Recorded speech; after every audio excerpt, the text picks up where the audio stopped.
박영선 의원 저희가 연결해 보려고 합니다. BBK 가짜 편지 사건을 다시 대정부 질의에서 수면 위로 끌어올리신 분이죠. 의원님 연결되십니다. 안녕하십니까? 네, 안녕하세요. BBK. 감회가 새롭겠습니다. 의원님. 네. 예, 2007년 당시에도 사실은 BBK 최전방 공격수 중에 한 분이셨죠. 네. 자, 그런데 이제 그 대정부 질의에서 문자를 공개하셨어요. 예. 네. 박영선 의원에게 사죄드리며, 그리고 저에겐 2개의 카드가 남아있다. 이런 내용의 문자를 공개하셨는데, 이게, 요 문자만으로는 잘 이해가 되지 않는 분들이 많을 겁니다. 어떤 문자인지 전체적으로. 좀 설명해 주십시오. 왜 이런 문자가 왔고, 전후 맥락이 뭔지. 그 2007년 이제 10년 전 일인데요. 그 당시에 이 박근혜 전 대통령 측근들이 이명박 후보가 주가 조작을 해가지고 5,200여 명의 피해자가 났고 또 600억 원의 피해를 발생시켜서 이 수백억 원을 횡령한 이 BBK의 실소유자가 바로 이명박 후보다라고 주장을 했었죠.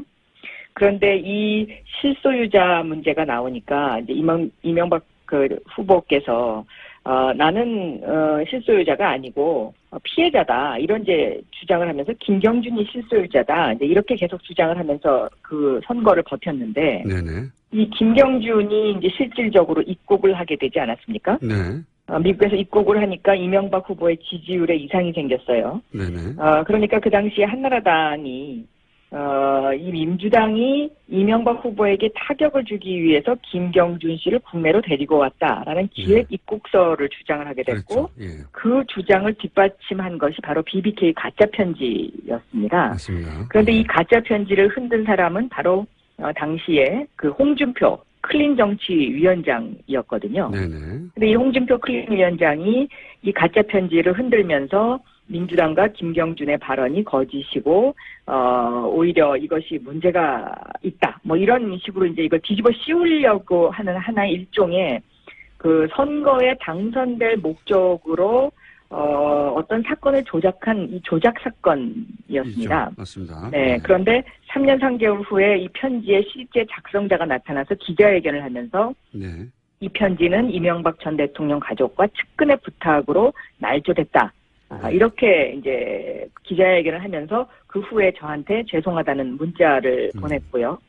이분이 저한테 이제 그 죄송하다는 문자를 보낸 이유는 이 BBK 가짜 편지 사건으로 제가 이제 엄청나게 고통을 당했었거든요. 검찰이 저를 중심으로 한 민주당이 이것을 기획했을 것이다라는 어떤 그 각본을 짜놓고 제 주변 저를 비롯해서 제 주변에 수사를 엄청나게 했었습니다. 네네. 그런데 이제 이게 사실이 아닌 것으로 밝혀진 그런 사건이었죠.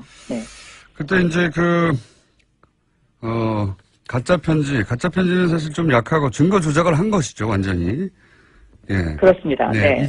있지도 않은 민주당이, 어떤 조작을 했다고, 조작을 했다고 주장을 하면서 검찰은, 정봉주 전 의원을 갖다가, 또 기소를 하고 또 정봉주 전 의원이 이 BBK 사건으로 인해서 실형을 살게 되고 네. 이런 이제 억울한 일들이 지금 계속 벌어지게 된 거죠. 그렇죠. 선거권도 10년간 박탈된 상태고, 전봉주는. 맞습니다. 네.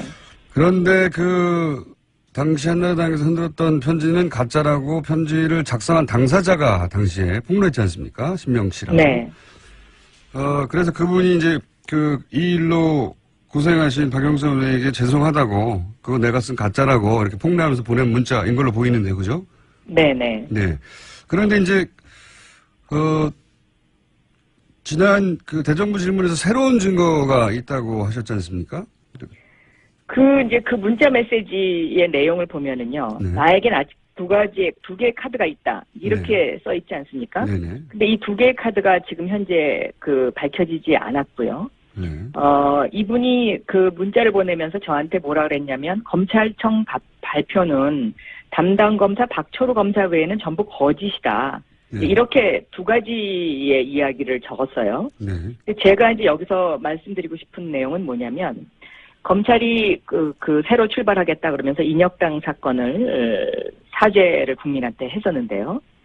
사실은 지금 검찰이 새로 출발하려면 바로 이 BBK 사건 수사에 대한 대국민 사과가 있어야 된다. 저는 그렇게 보고 있습니다. 왜냐하면 여기서의 그 검찰청 발표가 전부 가짜다라는 그 의미는 뭐냐면 그 당시에 검찰이 이 가짜 편지의 윗선은 없다라고 해서 꼬리를 잘라버렸거든요. 그렇죠. 예. 그런데 이 문자가 의미하는 것이 이 윗선이 있다라는 것을 의미하는 것일 거라고 저는 그렇게 생각하고 있습니다. 왜냐하면 이 윗선과 관련된 여러 가지 그 등장인물들이 나오는데요. 네. 이 등장인물들에 대해서 검찰이 다 면죄부를 줬고, 그리고 이 등장인물들이 그 당시에 그 면죄부를 받고 조용히 있었으면 제가 그냥 가만히 있겠는데, 요즘 보면 마치 대한민국의 정의를 바로 세우는 사람인 것처럼 둔갑을 해서 오히려 더 큰 소리를 치고 있습니다. 그렇기 때문에 저는 이 부분과 관련해서는 검찰이 재수사를 하고 국민들에게 사과를 해야 되는 것 아닌가, 저는 그렇게 생각하고 있습니다. 지금 말씀하신 그 당시에 그 신명 씨가 자신에게 네. 편지 조작을 지시했던 사람, 그리고 관여했던 사람이라고 밝힌 인물들이 이명박 대통령의 형인 이상득 씨, 네. 그리고 최시중, 그리고 이명박 특보 당시에, 그리고 김병진 특보. 예. 네. 그다음에 동서인 이명박 대통령의 동서인 신기혁 씨, 이런 분들을 이름이 직접 거론됐었어요, 그때 당시에. 네네. 근데 이제 검찰에서는 또 이분이 또 이런 이야기도 했어요. 그 홍준표, 그러니까 가짜 편지를 흔든 홍준표 대표가 윗선이 있으면 정치적으로 책임진다고 했으니까 그렇게 하세요. 라는 이런 이야기도 했거든요. 네네. 그러니까 이 부분과 관련해서는 검찰의 수사가 그 당시에 매우 불투명하다. 저는 그렇게 보고 있고, 검찰이 그 손이 안으로 굽는 그런 수사를 한 것이 아닌가, 저는 그렇게 생각하고 있습니다. 네. 그래도 여기 뭐 여전히 남아있고, 신명 씨의 주장은 그러했는데, 실제 신명 씨에게 그런 편지를 쓰라고 지시를 했던 양승덕 씨는, 그냥 대학에 직원에 불과했는데, 한 대학에. 이분이 다 그냥 이 모든 일을 독자적으로 기획했다는 게 검찰의 수사 결과였지 않습니까? 그렇습니다. 네. 말이 안 되는, 납득하기 어려운 수사 결론이었는데, 지금 이제 의원님 말씀은 제대로 된 검찰 수사를 새로 하고, 그리고 그 이전에 당시 수사를 담당했던 검찰은 여기에 대해서 반성하고 수사를 밝혀야 된다, 이런 말씀이신 거죠? 그렇습니다. 그리고 저는 이 일로 인해서 정봉주 전 의원 같은 경우는 너무나 억울한 옥살이를 했기 때문에 지금이라도 특별 사면을 시켜줘야 되는 것 아닌가, 저는 그렇게 생각하고 있습니다. 네. 당시 정봉주 전 의원과 박영선 의원님이 2007년에 이 건으로 사실 고생을 같이 하셨는데, 네, 고생 많으셨죠 그때. 예, 그렇습니다. 지금은 이렇게 웃으면서 이야기하지만 그 당시는 뭐 굉장히 상황이 심각했었죠. 가족들이 다 뿔뿔이 흩어져야 되고, 또 제 주변에 있는 보좌진들부터 시작해서 검찰 수사를 안 받은 사람이 없거든요. 네. 제가 알기로는 의원님도 거의 감옥 가실 뻔한 걸 알고 있습니다. 자, 10년 전 얘기긴 합니다만 거의 감옥 가실 뻔한 걸 알고 있고. 네. 자, 이 건에 대해서 그게 문제가 아니라 제대로 밝혀지지 않았다. 예. 그리고 현 검찰총장도 여기서 자유롭지는 않습니다. 당시에 서울중앙지검 특수 1부장이었기 때문에. 네. 자, 그런데 이게 재수사가 과연 될 수 있을까요? 저절로는 안 될 것 같은데요? 저도 뭐 이게 재수사하기가 쉽지는 않을 거라고 생각합니다. 왜냐하면 이 BBK와 관련된 그 수사 검사들이 한 뭐 3분의 2 정도는 그만뒀지만 아직도 3분의 1 정도가 검찰에 남아 있습니다. 그런데 이 남아 있는 그 검사들의 주장은 뭐냐면, 우리가 그 당시에 정치적으로 그런 핍박을 받았지만 그래도 그러니까 무혐의라는 게 이제 일종의 가짜 편지도 뭐 윗선이 없다, 이런 정도로 무마하고 민주당을 더 수사하라는 압박이 있었고, 박영선을 기소해서 감옥에 보내라는 압박이 있었지만 증거가 없어서 우리가 그래도 우리 양심대로 그래도 많이 노력했다, 뭐 이제 이런 주장을 하고 있는데요.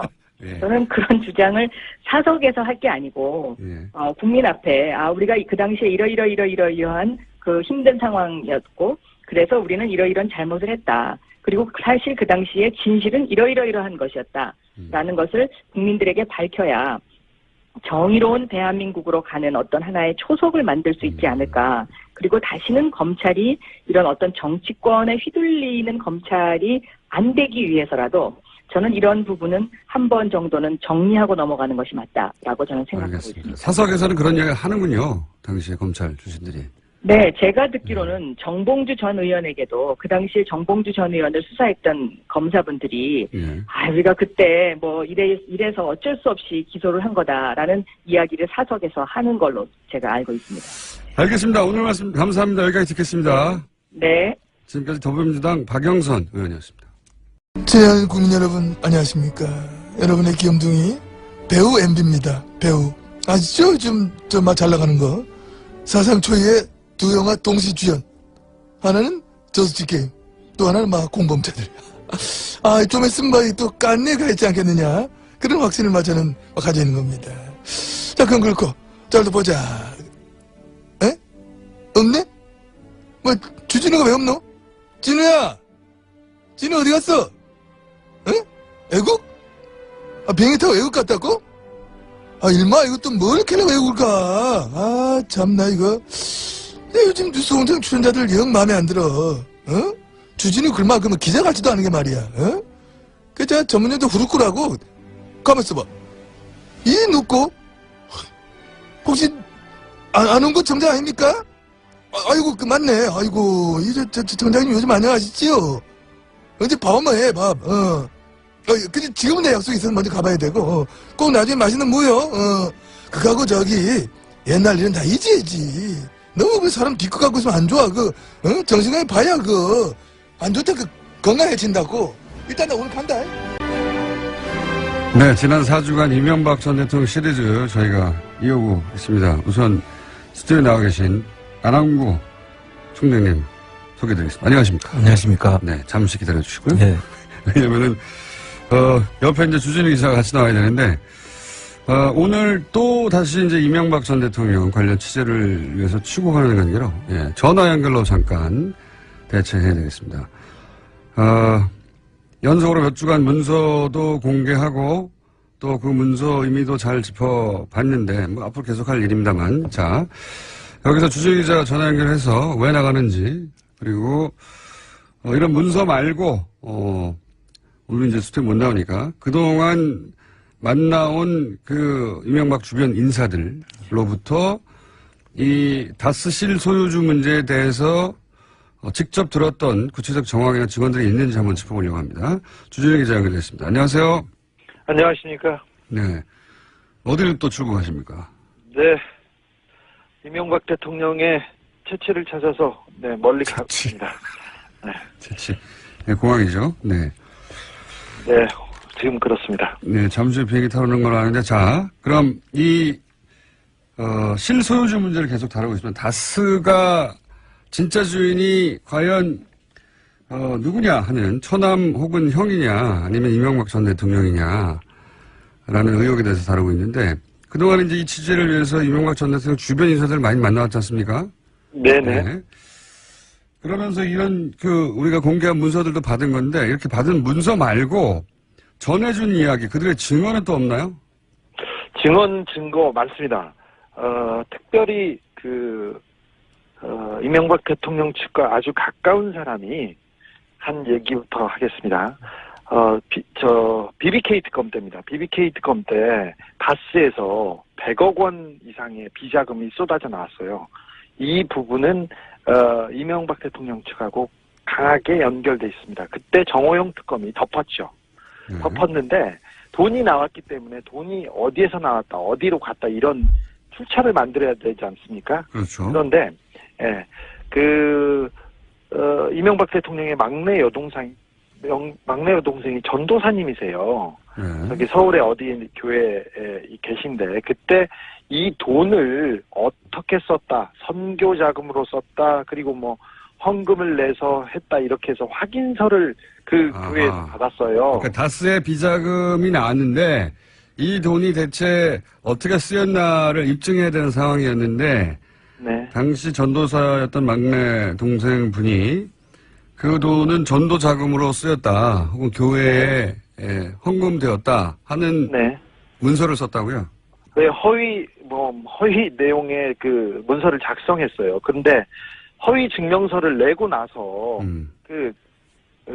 전도사님이세요. 그래서 좀 마음에 걸렸을 거 아니에요. 그래서 이상은 회장, 그러니까 큰오빠 집에 가족들이 다 모였대요. 네. 구이동에 현대 무슨 아파트 12동 몇 호에 모였습니다. 거실에서 이 허위 그 증명서 확인증을 발급하고 나서 그래서 이제 좀 오빠를 걸렸나 구했죠. 봐요. 예, 오빠를 구해낸 네, 그리고는 거죠. 네, 이명박 대통령을 구하고 나서 두 끼 금식을 하고 회개 기도를 드렸어요.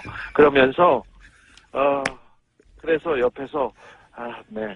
오빠들이 다 갚을게 이렇게 오빠가 갚을 거야 이렇게 회개 기도를 했다고 합니다. 예. 네, 회개 기도를 하는데 옆에서 앉아 있는 사람이 한 얘기입니다. 네, 그때 같이 참석했던 사람이 회계기도. 네네.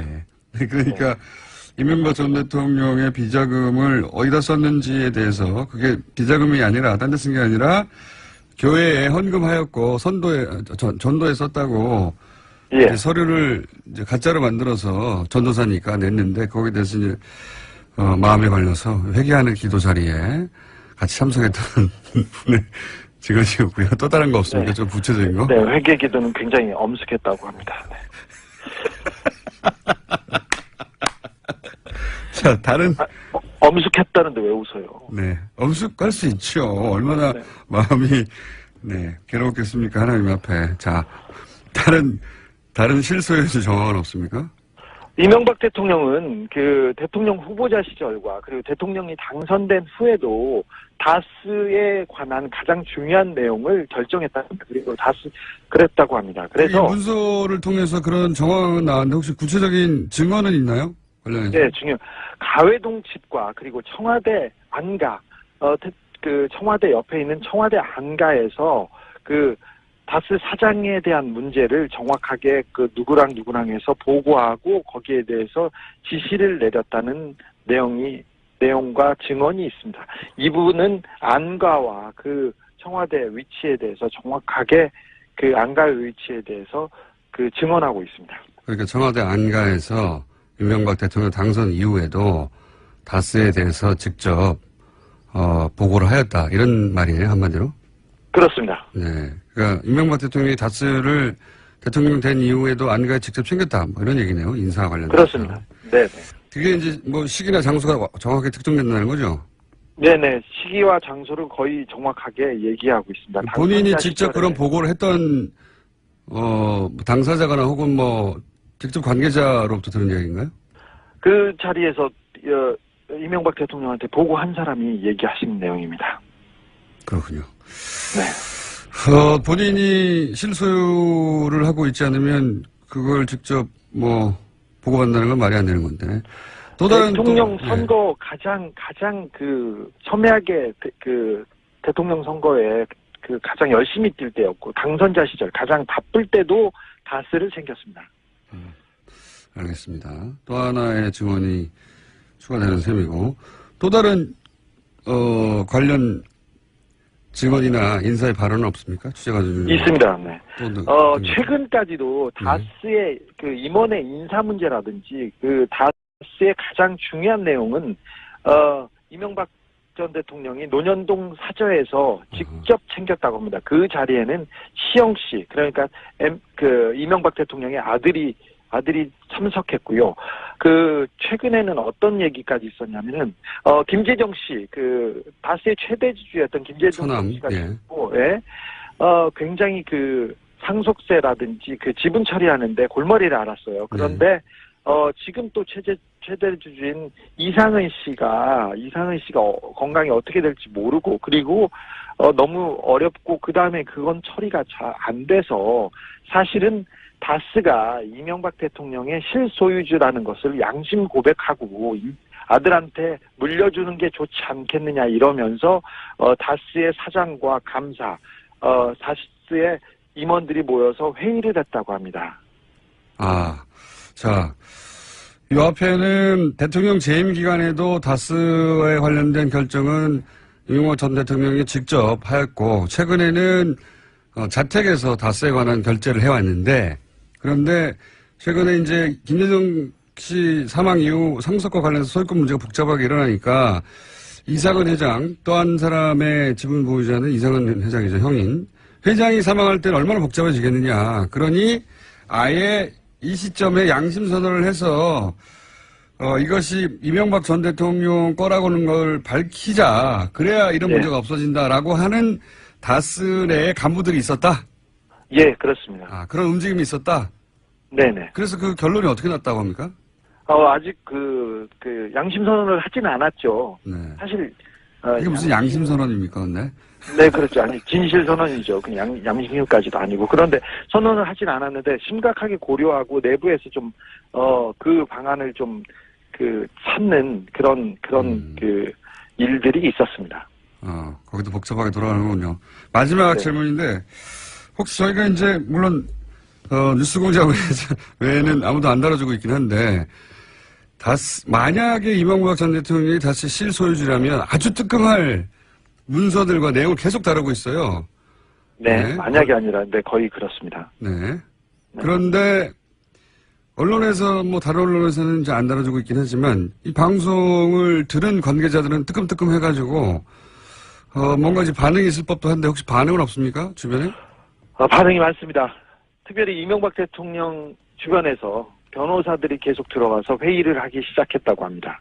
그리고 다스 회사 분위기가 완전 초상집이어서 지금 직원들을 자꾸 다른 데 발령내기 시작했고요. 그만둘 사람이 알아서 판단하라고 얘기가 내려오기도 했다고 합니다.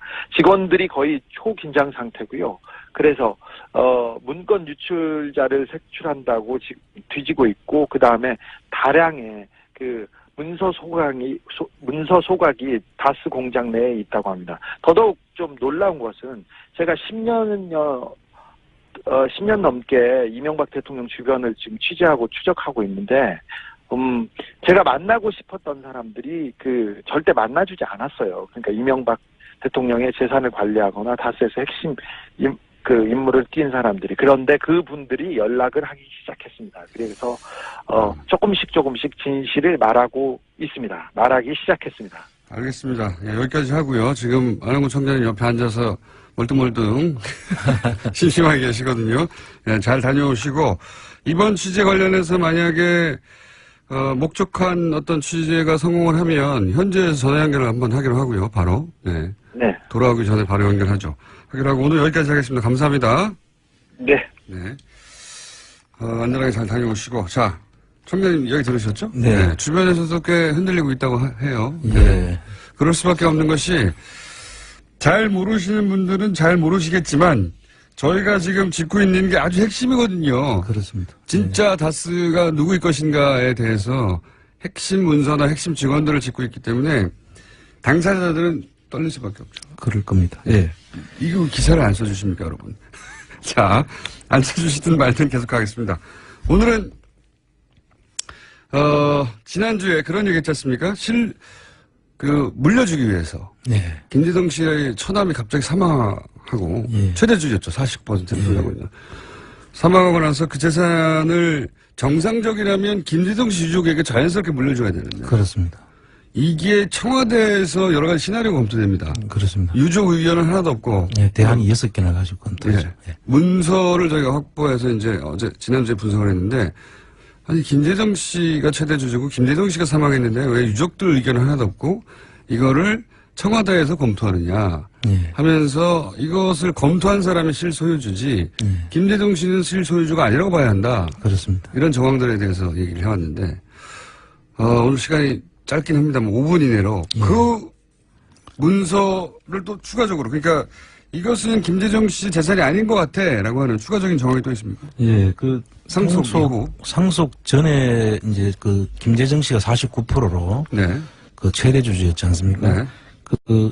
다른 분들은 변동이 없는데 네. 김재정 씨가 돌아가심으로써 상속 유족들한테 이게 다 상속이 되고 일부는 물상속 지분을 이제 세금으로 대신 내죠. 네네네. 상속세를 대신 내는데 그렇게 되면서 지분 변화가 일어납니다. 원래는 김재동 씨 유가족이 49%를 고스란히 가지고 있는 게 정상이죠. 그렇죠. 예. 그리고 상속세를 돈으로 내면 되는 것이죠. 네네. 그런데 이 부분에 대해서 돈을 내는 가정들이나 이런 것들을 전부 검토한 정황이 있었고요. 네, 지난주에 대안에 있었고요. 예. 그래서 나중에 상속 후에 지분 변화가 어떻게 일어납니까? 지분 변화가 이렇게 일어나죠. 건영미 씨라고 그 미망인이십니다. 네, 그 미망인. 부분 입으로 이름으로 이제 24%가 되고. 가고, 그다음에 기재부로 물납한 재산이 기재부가 24%. 상속세를 주식으로 대신 내는 거. 예, 그걸 20%를 이제 가져가고. 기재부가 가져가고, 그다음에 청계재단으로 5%를 이제 예, 기부를 하죠. 예. 뭐 다를 기부한 건 아니니까 5%는 뭐 기부할 수 있다고 보더라도 이 상속 전에 있는 그 구조 자체도 우리가 한번 살펴볼 필요가 네, 있거든요. 그게 49%가 24, 25%로 나눠진 겁니다. 예. 네. 그리고 우선 이제 상속 전에는 그 어느 누구도 51%를 넘지 않고 있습니다. 그렇죠. 그래야 이 그 균형을 갖춰놔야지 어느 한 사람이 그 기업을 지배를 할 수가 없도록 지금 구성을 짜놨는데 네. 그 이후에 되면 변화가 생길 수가 있죠. 네. 그러다 보니까 그 변화를 피하기 위해서 상속 전과 똑같은 구조로 해서 보이지 않는 손에 의해서 이 기업을 지배하기 위한 구조를 짜는 것이 상속 후의 변화입니다. 생각해보면 김재정 씨 49%는 김재정 씨 미망이나 자녀들에게 가야 되죠. 가야 되는 게 정상인데 자녀들 지분이 하나도 없어요. 예. 그래서 이 부분도 상속 지분을 포기를 할 수는 있는데요. 네. 그 포기 절차를 밟아야 되죠. 예. 그래서 그 포기 절차를 밟았는지 여부도 사실은 확인을 해봐야 될 된다고. 일입니다. 그리고 자녀한테 상속을 안 합니까? 그러니까요. 그게 말이 안 되지 않습니까? 본인이 평생 일궈온 회사인데 이거를 오히려 청계재단에는 5%를 기부하고 그 주식을 기재부에 그 상속세 대신 내긴 하면서 자식에게는 한 푼도 안 갔다는 상속을 거. 안 했어요. 이상하죠? 네, 이상한 일이 그렇게 있고요. 그다음에 이제 또 한 가지 이상한 점은 이제 이 상속 부동산 문제입니다. 네, 전에도 살펴봤지만 그 김재정 씨가 그 김재정 씨 명의로 등기가 돼 있던 상속 재산이 한 67만 평 정도 된다고 했지 않습니까? 네. 그 여의도 면적이 82만 평인가 그러니까 엄청난 양인데. 여의도보다 조금 모자란 정도예요. 예, 물론 그 안에는 지분으로 이제 있기도 네. 하고 하죠. 그래서 이런 경우에도 사실은 상속이 되면 그 지분이 그 소유권이 이제 소유주가 바뀌어야 되지 않습니까? 그렇죠. 사망했으니까. 이제 네. 그게 그것도 똑같이 법정 상속인 경우에는 이제 미망인하고 유족들한테 그 법정 지분율로 이제 상속이 돼야 되는데 그 부분에 대한 지분 비율로 돼 있는지도 어떻게 상속이 됐는지 사실 소유권 이름이 누구로 바뀌었는지 네. 이런 걸 한번 확인을 해야 된다는 것이죠. 실제 그 방금 주진우 기자가 얘기했지만 이 상속 과정에서 너무 복잡한 문제가 일어났기 때문에 그렇죠. 만약에 진짜 자기 재산이었다면 김재정 씨의 아무런 문제가 없겠는데 이렇게 복잡하게 일어났던 이유가 실제 소유주는 따로 있다면 실제 소유주가 자신의 지배권을 유지하면서 눈으로 보기에는 정상적인 것처럼 보이게 하려고 노력한 거 아닙니까? 그렇습니다. 근데 그게 너무 복잡해서 지금 아예 다스가 실소유주가 이명박 전 대통령이라고 양심 고백하자고 하는 내부 세력도 있다고. 예. 예. 그게 주진우 기자의 취재 결과고 아직 저희가 물증으로나 혹은 뭐 녹취로나 들려주지는 못했는데. 그 서류에 반영이 돼 있는 것이죠. 네. 이 다스의 지분 변화 역시 오늘 시간 짧아서 여기까지 해야 될 것 같아요. 지분 변화 역시 정상적이지 않다. 그렇습니다. 네. 유가족들 중에 단 한 분인 미망인에게 다 몰아줬는데 예. 이것도 관리의 편의성을 위해서 이렇게 한 게 아닐까 하는 의심이 들 수 충분히 있습니다. 의심을 할 수 있습니다. 왜냐하면 자녀들에게 쭉 뿌려진다고 하면은 또 골치 아프지 않습니까? 그렇습니다. 그리고 여기 이제 또 제3자가 개입할 그 소지를 막기 위해서 네. 그 물납을 통해서 파는 과정들이 나중에 나오는데요. 그건 오늘 시간이 없기 때문에 나중에 다음 주에 하겠는데 기재부가 가지고 있는 20% 벌써 이게 몇 년 전입니까? 거의 5년 전인데 예. 아직도 기재부가 가지고 있어요. 예. 보통은 이게 이제 팔려 나가가지고 돈으로 국고로 돌아가야 되는데 예, 가지고 있습니다 그냥. 아까 주진우 기자도 이야기했지만은 그 47% 가지고 있는 이상은 씨가 있지 않습니까? 네. 이분도 언젠가는 이제 또 상속에 대한 것이 있을 수 있기 때문에 더 크게 벌어지겠죠. 뭔가 예. 복잡한 그리고 일이. 그때는 상당히 복잡한 지금 상황이 벌어질 수 있다고 지금 보고 있는 것입니다. 그러니까 이제 기재부에 있는 20%는 너무 비싸서 안 팔렸다는 거거든요. 예. 뉴스공장 그 청취자들 중에는 그 다스 주식을 매입하자는 운동을 좀 비싸지만 전망이 아주 좋다고 주 기자 이야기 들어보니까. 지금 그 남아있는 유보 이익까지 하면은 자본금이 한 2천억이 넘거든요. 예. 그러니까 충분히 한번 검토해 볼 탄탄한 만하죠. 회사예요. 예. 예. 저희가 이제 다스 주식 매입을 한번 해서 국고에 도움을 드려야 되지 않을까. 실질적인 그 수익 모델도 될 것 같습니다. 안하고 정책이었습니다. 이명박 정부 시절 사이버 사령부 댓글 조작 사건. 이 사건에 당시 국방부 장관이 직접 개입했다. 이런 주장이 나왔습니다. 국회 국방위 더불어민주당 간사 이철희 의원 직접 나오셨습니다. 안녕하십니까. 안녕하십니까. 여기가 일종의 친정 아닙니까? 그렇죠. 맞습니다. 예. 예, 여기서 방송을 직접 하셨고. 그때가 좋으세요? 국회의원이 좋으세요? 그때가 좋았죠. 아시잖아요. 그래, 마음대로 살 수 있으니까. 자, 그리고 사실 그때는 매일매일 언론에 노출되는데 지금은 이런 일이 있어야 언론에 노출되죠. 그렇죠. 네. 경쟁이 치열하죠. 잊혀지고 있습니다. 자, 저희 방송에 나오시기로 해놓고 JTBC에서 연락 오니까 바로 먼저 나가셨더라고요. 네. 배신. 아니, 꼭 그렇진 않습니다. 꼭 그렇지 않아요. 어젯밤에 나오셨는데. 제게는 김호준 총수도 소중하지만 손석희 사장도 소중합니다. 아니, 그러니까 우리랑 먼저 하기로 했어요. 우리를 나오고 나서 거기 나가셔야 되는데. 그건 TV잖아요. 제가 손석희 사장이라서 내가 인정하는 바입니다. 하지만 다음부터는 저희를 먼저 나왔어요. 꼭 먼저 뺏어가. 손석희 사장님 그러지 마세요. 섭외만 해놓으면 먼저. 자, 사이버 사령부의 댓글 공작이야 이미 오래전부터 알려진 기정사실인데 여기에 국방부 장관이 개입한 정황이 확실히 나왔다. 네. 네, 어떻게 확인된 겁니까? 사이버 작전 지침이라는 문건이 있어요. 지침? 네. 그게 이제 비밀로 분류되어 있는 문건인데 거기에 경관진 장관이 사인을 한 게 있습니다. 이게 경관진 장관이 도장도 아니고.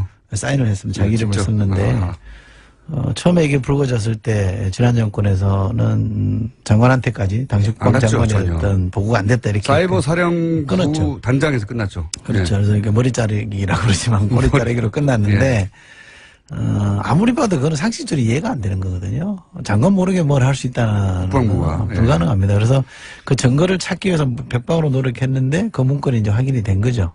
그거는 분명한 팩트인 거고 그래서 이 댓글 선거 개입과 정치 개입을 하는 댓글을 처음에 누가 기획했는지는 모르겠으나 그것도 조금 지나면 나올 겁니다만 최소한 국방 분야에서만큼 총지휘한 사람, 관리한 사람은 김관진 장관이다. 이건 좀 분명히 확인된 겁니다.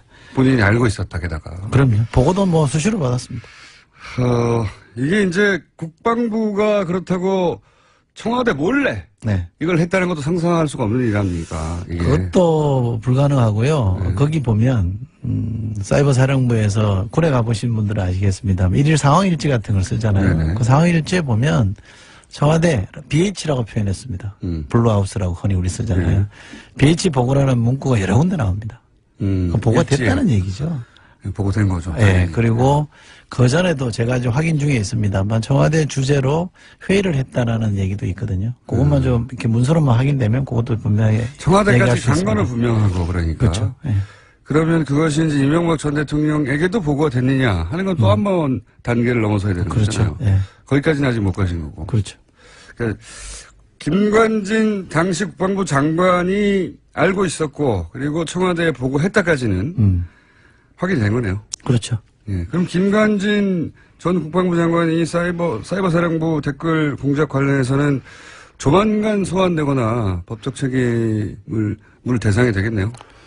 그건 저는 불가피하다고 봅니다. 지금 국방부 내에서도 재수사를 하고 있기 때문에 그 당시 축소 은폐 수사를 했거든요. 그렇죠. 상당히 축소를 했고요. 많이 덮었거든요. 없었다. 그렇죠. 네. 그걸 다시 꺼내서 지금 하고 있기 때문에 그러면 당시 국방장관이었던 김관진 전 안보실장에 대한 수사는 좀 불가피할 거라고 봅니다. 김관진 전 국방장관이 요즘 인기가 많아요. 뉴스에 너무 많이 등장하는데. 이분이 예. 2010년 후반 12월쯤인가요? 10월인가 12월쯤 장관이 됐기 때문에 네. 그리고 박근혜 정부 임기 끝까지 있었잖아요. 그러니까요. 그러니까 국방 분야 총괄한 지가 거의 한 7년 정도를 했단 말이에요. 국방장관 그리고 안보실장도 그렇죠. 하고 그러니까 안보 라인을 사실 말씀하신 대로 한 7년 정도 좀 책임졌지 않습니까? 그러니까 약실고 6, 7년을 했기 때문에 이른바 손때가 다 묻어 있고요. 거지 자지우지 했다고 보시면 됩니다.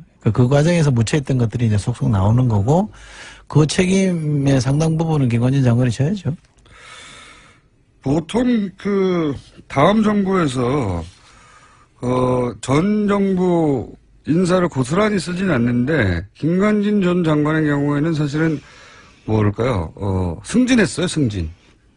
딱 그런 표현이 네. 정확하게 맞지는 않지만 뭐 이게 장관을 하다가 안보실장을 했으니까요. 예. 더 중요한. 근데 박근혜 정부에서도 그럼 김관진 전 장관이 기여한 바를 인정한 거라고 봐야 되는 거 아닙니까? 그런 점을 고려했겠죠. 처음에는 사실은 김병관이라고 기억하실지 모르겠습니다. 네. 낙마했습니다. 낙마했죠. 청문회에서. 예. 그분을 장관 후보자로 내세웠다가 인사청문회 통과를 못하니까 할 수 없이 유임시키는 네. 그런 형식을 거치긴 했습니다만 김관진 장관이 기여를 했다는 것에 대해서는 뭐 알고 있었을 거라고 저는 짐작합니다.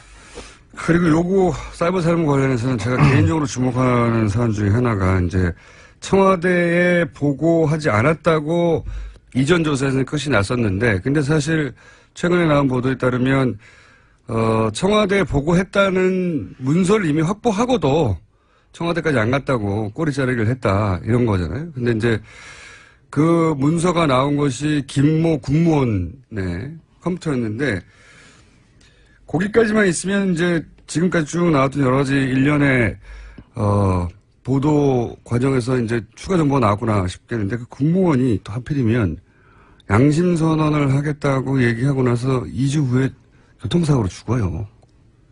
이상하지 않으십니까? 네, 그런 보도가 있었습니다. 어제 있었는데. 예. 저희도 그 좀 추적해오고 있던 중이었는데, 예, 보도가 있었습니다만, 당시에는 네. 의지만 있었으면 다 할 수 있었습니다. 곳곳에 증거가 남아져 있었는데, 네. 그 이후로 계속 파쇄하고 없애는 작업들을 했죠. 네. 그래도 저는 이제 진실은 숨길 수 없기 때문에 어딘가 남아있다고 봅니다. 그렇죠. 제 말은 이제 그 부분은 당연한데 제 말은 그게 아니라 하필 양심선언을 하겠다고 하고 이분이 했던 일을 보니까 지금 한참 문제가 되고 있는 그 사진 합성. 네. 예, 네. 담당자였다고 해요. 네. 근데 본인이 이제 본인이 아니라 국무원이고 그리고 이제 이게 문제가 되니까 본인이 양심선언을 하겠다고 했는데 양심선언을 하겠다고 한 다음에 2주 후에 교통사고 너무 우연이지 않습니까? 네. 이상하게 생각 안 하십니까? 이상하죠. 이상하죠? 네. 네. 이거 혹시 더불어민주당 국방위에서 조사 좀 해볼 생각 없어요? 이거 국회 차원에서 조사해가지고 뭐가 답이 안 나오고요. 국방부 내에 재수사팀을 좀 만들었기 때문에 예, 그 팀에서 제대로 할 거라고 봅니다. 이상하다고 생각을 하시죠. 네네. 이상하다고 생각하시는지를 제가 확인한 거예요. 근데 김관진 전 국방장관, 안보실장은 최근에 또 연루된 사건들이 마구 튀어나와요. 45년 된 중고 헬기. 이게 어떻게 된 겁니까? 전후가 한마디로 요약하면 이게. 그러니까 45년 된 우리 흔히 헬기, 예. 우리 흔히 이제 군에서는 치누크라는 표현을 씁니다. 치누크 헬기라는 표현을 쓰는데, CH 뭐든가요? 네, 그러니까 치누크 헬기라는 표현을 쓰는데 이게 이제 D형이 있고 F형이 있습니다. 예. 그러니까 순서로 봐도 F형이 신형이죠. 예. 미군이 쓰던 D형을 미군 스스로가 F형으로 바꾸려고 합니다. 예. D형이 이제 도태할 때가, 도태시킬 네. 때가 된 거죠. 퇴역시키는 거죠. 네. 네. 돼서 이제 F형으로 바꾸기로 하고, 그러면 이게 쓰다 남은 거를 한국 정부 보고 사라 그런 거죠. 예. 이거 좀 사라라고 폐차 직전에 사라는 거 아니에요? 그렇죠. 자동차로 치면. 편지를 보냅니다. 예. 장관이, 당시 국방장관 기관이 덥석 그걸 받습니다. 아니, 군 전문가 그거 모를 리가 없는데요. 그걸 받아서 그냥 일사천리로 예. 아침 조찬 회의를 통해서 각 군별로 지시를 합니다. 너거는 뭐하고 너거는 뭐하고 너거는 뭐해서 빨리빨리 진행을 해라. 이렇게 해서 일사천리로 쭉 진행이 된 건데 그러다 보니까 장관 뜻이 워낙 분명하니까 군의 사업이라는 건 타당성 조사라는 걸 하거든요. 그렇죠. 이게 도입해서 되는지 안 되는지 조사를 하는데 그거를 장관이 내린 결론에 꽤 맞추는 거예요. 사라고 했으니까. 그러니까 이미 결론은 나 있는 거죠. 사라고 했으니까 사야 만한 이유를 만들어내는 그렇죠. 거 나중에. 근데 그걸 들여다보면 근거가 없어요.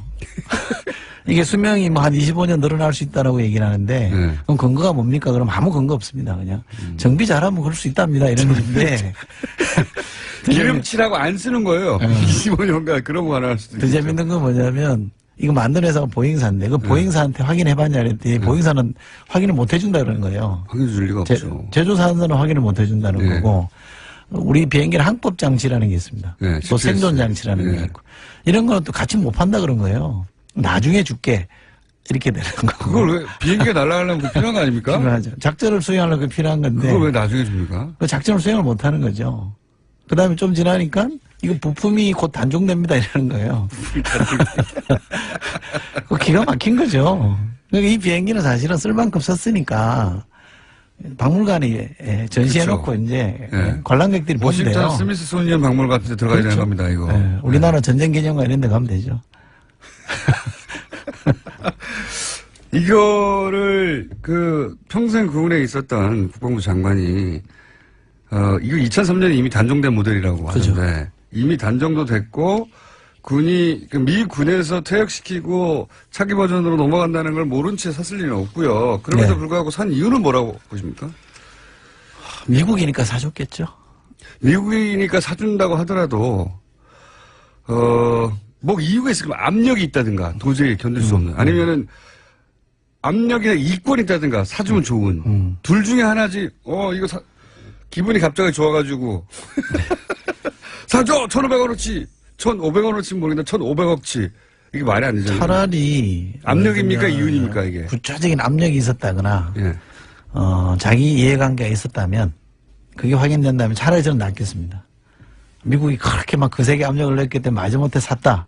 또는 이거 내가 사주면 따로 뭐 뒤에 좀 생기는 게 있으니까 샀다 이러면 제가 차라리 이해는 하겠는데 아직까지 그렇게 볼 만한 정황은 없고요. 너무 깔끔하게 해서 없는 거 아닌가요? 생각이 더 문제인 거죠. 미국이 요구하니 당연히 들어줘야지. 그런 생각이 더 위험한 거죠. 그냥 워낙 친미적이어서 그랬다? 저는 그런 점이라고 봅니다. 그런 점도 있을 수 있다. 저는 이익이라고 보는데 이게 뭐 프라모델도 아니고 이게 1,500억이 무슨 껌값도 아니고 갑자기 뻔히 아는데 단종될 거. 여하간 지금 현재 기준으로는 그게 압력이 존재했는지 이권이 개입됐는지 혹은 단순히 본인이 워낙 미국을 숭상해 왔고 그랬기 때문인지는 확인이 안 됐다는 거죠. 네. 또 한 가지 그것만 하고 끝나면 또 모르겠는데 초계기 얘기도 나왔어요. 네. 이것도 뭡니까 초계기. 이거는 사실 좀 더 심각합니다. 금방 말씀하신 대로 지누크라는 헬기는 다 합쳐봤자 1,500 정도 되는 1,500억 정도 되는 사업인데 이 초계기는 S3B라는 겁니다. S하고 숫자 3하고 B라는 걸 쓰는데 군에 참 이 영어 표현이 많더라고요. 근데 이 초계기인데 이거는 의사들도 비슷해요. 그러죠. 예. 네. 자기들끼리 알아보는 거 막 쓰잖아요. 알고 보면 별거 아니에요. 예. 그렇죠. 약 줘라 이런 얘기예요. 배 아프니까 약 줘라를 굉장히 어렵게 써놨더라고. 이거는 8천억이 넘는 돈. 8천억. 네. 예. 이거는 실제로요. 아리조나 사막에 그냥 퇴역시켜놓고 아리조나 사막에 전시해놨던 거예요. 처박아놓은 거예요. 이렇게 곧 퇴역이 아니라 이미 퇴역된. 사막에 전시해놨던 처박아놓은 거라니까요. 그걸 사겠다고 한 거예요. 예? 야. 근데 이건 진짜 큰일 날 뻔한, 이거 정상적으로 가서 사는 건데, 뭐 때문에 중간에 수습되냐면, 작년에 북한이 SLBM을 샀잖아요. 예. 죄송합니다. SLBM을 쏘니까 이 초기 가지고는 감당이 안 된다. 그러니까 덮은 거예요. 중지한 겁니다. 누군가 정상적인 사람이 그래도 있긴 있었단 말이에요. 그렇죠. 예. 누군가 막았겠죠. 아마 저는 이렇게 되지 않았을까 싶어요. 이거 너무한 거 아니야? 밑에 군에.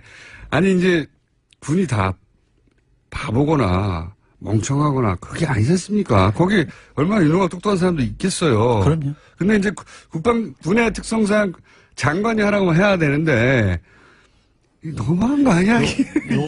요것도 김관진 장관 시절인데, 요거는 구체적으로 이거 해라라고 지시는 안 하고요. 2012년 12월에 갑자기 장관이 TF를 만들려고 그러는데 그 TF 역할이 뭐냐면 대잠수함 작전을 어떻게 할 건지 TF를 만들어라고 하니 그 TF가 만들어져요. 그걸 결론을 내놓습니다. S3B라는 초계기를 사야 된다. 살 수밖에 없는 결론을 내놓습니다. 내놓고. 예. 그리고 진행을 하는 거거든요. 그런 결론이 정상적으로 날 수 없는 거 아닙니까? 사막에 있는데 지금. 태용해가지고. 제 생각에는 이제 사기로 하는 국방장관의 결정이 있은 다음에 그것을 뒷받침하는 회의를 거꾸로 열고. 그렇죠. 논리를 개발을 했는데 그 중에 누군가가 영원한 건 아니지 않습니까? 국방장관이. 그럼요. 자기가 이 결정 과정 속에 있었다가 나중에 큰일 날까 싶어서. 그리고 이게 국가 차원에서 보자면 너무나 터무니없는 거니까. 네. 엄청난 낭비니까. 거꾸로 이번에는 안 되는 이유를 또 중간에 보고를 했다든가 반대를 하지 않았을까. 그렇죠. 해도 너무한다. 그렇죠. 네. 최소한 이 헬기는 2년인가 3년 남았었잖아요. 퇴역으로부터. 얘는 이미 퇴역되고 나면서 비행기가 공항에 있지 않고 사막에 지절돼 있었다면서요. 초계기라는 게 잠수함 활동을 이렇게 탐지하는 그렇죠. 거잖아요. 그러니까 북한이 뭐 잠수함이 많다 그러잖아요. 그것도 뭐 그 성능은 떨어집니다만 네. SLBM을 쏠 수 있다 그러니까 어쨌든 그 잠수함 작전을 하기 위한 초계기를 도입하는 건데 그야말로 지금 말씀하신 다 떨어진 걸 갖고 오겠다고 했는데 SLBM을 쏴버리니까 네. 해도 너무하다. 이건 도저히 안 되겠다. 해서 누군가가 중재한 거예요. 이거는 진짜 나중에 크게 문제가 됩니다. 그렇죠. 라고 해서 막은 거지. 이게 작년 10월에 바꿨어요. 안 하기로. 그리고 또 한 가지 또 저희 가설은 최순실 게이트 터지면서 큰일 났다. 이거 빨리 다 덮어라. 이렇게 된 게 아니고. 그렇게 얘기할 수 있죠. 왜냐하면 네. 이 초계기는 로키드 마틴 거거든요. 그때 당시 로키드 마틴 얘기가 엄청 나왔지 않습니까? 그러니까 한간에 이제 김관진 전 장관과 로키드 마틴이 뭐 가깝다 이런 특수관계다. 소문들이 많아서 네. 마침 초계기가 로키드 마틴 거고 규모도 한 8천억 정도 되니까 그런 의심들을 할 수밖에 없는 거죠. 발을 뺐다 갑자기 이렇게 생각 둘 중에 하나가 아니면 두 개가 합쳐졌든가. 작년 10월이면 이제 누가 통제할 수 없는 상황이었죠. 그러니까요. 네. 네. 이미 탄핵 절차에 들어가 있으니까. 그런 의심이 매우 많이 드는 사안이고 로키드 마틴 얘기하니까 마지막으로 한 가지만 더 질문드리면 이 대선 기간에 미국도 대선 끝나고 얘기하자고 했던 사드가 갑자기 기습 배치가 됐잖아요. 그리고 정권 교체되고 나서 사드 이거 도대체 어떻게 배치된 거야? 제대로 보고도 안 하고 라고 들여다보려고 했는데 말들도 다르고 사실대로 말을 안 해줘가지고 확인이 제대로 안 됐어요. 지금은 됐는지 모르겠는데 그때 당시 문제가 불거졌을 때는 확인을 못한 채 언론에서도 대통령도 이해할 수가 없다라고 하고 근데 이제 안보실장이 김관진 실장이었고 당시 총책임자였죠. 대통령 유고니까 사드가 왜 그런 식으로 배치되었는가 하는 것에 대해서 지금 빙긋이 웃으시는 거 보니까 조사를 안 했을 리가 없고 그 사이에 국방위에서 제가 계속 들여다보고 있는 것 중에 하나인데요. 네. 오늘 드릴 수 있는 말씀은 이겁니다. 계속 들여다봤더니 보입니까? 네, 보이고 있습니다. 네. 뭐가 보인다? 그 당초에 한미 간에 합의한 사드 배치 스케줄이 있었어요. 그러니까요. 네. 그게 금년이죠. 네. 2017년 하반기입니다. 네. 근데 이게 어느 날 갑자기 땡겨져요. 그 대선 후라고 했다가 예. 땡겨집니다. 땡겨지죠. 갑자기. 그 땡겨지는 과정 중에 예. 김관진 장관이 대통령이 그 유고시잖아요. 그렇죠. 그 상황인데 대통령이 없어요 그때는. 미국을 2번씩이나 방문합니다. 혼자서. 예. 그것도. 예. 그리고 갔다 오고 나서 이게 땡겨집니다. 그러니까요. 예. 그래서 미국 가서 알아서 찾아가서 미국의 압력을 받고 왔냐? 아니면 압력을 있는 곳을 향해 날아갔다가 왔느냐? 받고 왔냐? 아니면 스스로 가서 예. 그 형식을 빌어서 미국을 설득해서 빨리 하겠다라고 한 거냐? 아니면 미국이 오라고 거기서 보자고 해서 가서 만나서 간 저는 거냐? 지금까지 저의 잠정적인 결론은 후자입니다. 우리 정부가 당겼다고 저는 봅니다. 지난 정부죠. 그러니까 김관진 안보실장을 추구하는 안보라인이 대통령 유고시에 사드를 다음 정권에서 사실은 올해 말에 하기로 돼 있었는데 이걸 알박기라 그러죠. 그러니까 알박기를 한 건데 여기에 로키드 마틴과의 관계나 혹은 뭐 미국과의 거래나 여기서 미국이라 하면 모호합니다만 어쨌든 거래 이런 정황도 조금씩 나옵니까? 그 미국의 군수업체와의 거래는 아직 뭐 제가 모르겠고. 확인할 수 있는 선이 아니라서. 네. 근데 이게 미국이 요구한 게 아니라 박근혜 정부의 안보 라인이 오히려 나서서 우리가 하겠다고 해버린 거다. 제가 본 바로는 잠정 결론이 그렇습니다. 이때까지 들여다본 바로는 네. 얼마나 자세히 들여다보셨어요? 조만간 발표됩니까? 뭐 하여간 제가 알고 있는 걸 정리해서 네. 밝혀야죠. 공개해야죠. 왜냐하면 국회의원이 할 일이 그런 거니까. 제 혼자만 알고 있으면 뭐 하겠습니까? 네. 곧 밝혀질 예정이라고 합니다. 이철희 의원이었습니다. 감사합니다. 고맙습니다. 가수 김광석 씨의 저작권 상속료 이자 딸인 서연 씨, 서연 양이 이미 10년 전 사망한 사실이 뒤늦게 밝혀졌죠. 영화 김광석을 만든 이상호 기자 그리고 겸 감독 전화 연결해 보겠습니다. 안녕하세요. 네, 안녕하세요. 이상호입니다. 네. 영화 시작할 때 김광석 씨의 죽음에 대한 의혹에 대해서 말씀하셨는데 이번에는 이제 딸 서연 양 이야기예요. 그런데 그동안은 서연 양이 사망했다는 사실이 알려지지 않았습니까? 서현 양을, 키우신 분이 이제, 김광석 씨 미망인이죠. 서예순 씨였기 때문에, 네. 서예순 씨 진술에 의존하는 수밖에 없었죠, 그동안. 근데 이분이 뭐라고 그러셨냐면, 네. 미국에서, 네. 잘 지내고 있다. 좋은 교육을 받고 있다. 사망한 이후에도 그렇게 얘기했어요? 그럼요, 최근까지. 그래요? 직후부터 최근까지. 기사 찾아보세요. 뉴시스에는 사망하고 나서 한 4개월, 한 반년쯤 지나서, 애 데리고 미국 간다. 죽었는데, 애가 음악을 원한다면 말리지 않을 거다. 이런 인터뷰도 했었고. 사망 이후 4개월이 지난 인터뷰에서 그런 얘기를 한 적이 있다고요? 네네. 그리고 최근까지도 저희가 서예순 씨 측근 주변, 탐문을 계속 하지 않았습니까? 근데 네네. 그 주변 분들한테도, 두 가지로 얘기를 하죠. 하나는 조금 이제 먼 분들이 다 근황을 물어볼 거 아닙니까? 딸 근황을. 네네. 그럼 미국에서 잘 있어요. 이렇게 답하고. 그건 정말 이상하네요. 좀 더 가까운 사람들이 이제 만나기를 원하거나 보고 싶다, 전화 통화라도 해달라 이렇게 요구할 거 아닙니까? 네네. 근데 그분들한테는 어디 들어가 있어서 나도 마음대로 통화 못해요. 이런 식으로 얘기를 해서 회피를 했던 거죠. 그건 정말 이상하네요. 네, 여기서 김광석 씨 부인이, 그러니까 서현 양의 어머니인 부인이 사망했다는 사실을 모를 일은 절대 없는 거 아닙니까? 그죠? 왜냐면 김광석 씨 때도 마찬가지지만 서현 양 때도 최초 목격자가 서예순 씨예요. 그러니까 모를 수가 없죠. 119에 신고한 사람이 서예순 씨니까. 그 대목은 정말 이상하긴 이상합니다. 예. 딸이 사망을 했는데 굳이 숨길 이유가 없을 텐데, 최근 10년, 그래서 이제 행방이 묘연하다는 기사가 처음에 떴었군요. 서현 양의 행방 묘연하다는 기사가 뜬 걸 제가 봤는데. 예. 그때만 해도 저희는 사실 어느 정신병동 정도에 감금된 걸로 판단을 했어요. 그런 취지의 진술들을 많이 확보했었거든요. 그렇게. 그러니까 가까운 사람들한테 그렇게 둘러댔으니까. 가까우면. 그래서, 어디 들어가 있어서 연락이 안 된다는 말을 가까운 분들은 그렇게 이해했었군요. 그렇죠. 그래서 저희가 이제 궁여지책으로, 그저께 경찰서에 간 거죠. 실종신고라도 내서 저희 판단으로 봤을 땐 강제적으로 입원, 즉 감금돼 있는 상태라고 판단한 거죠.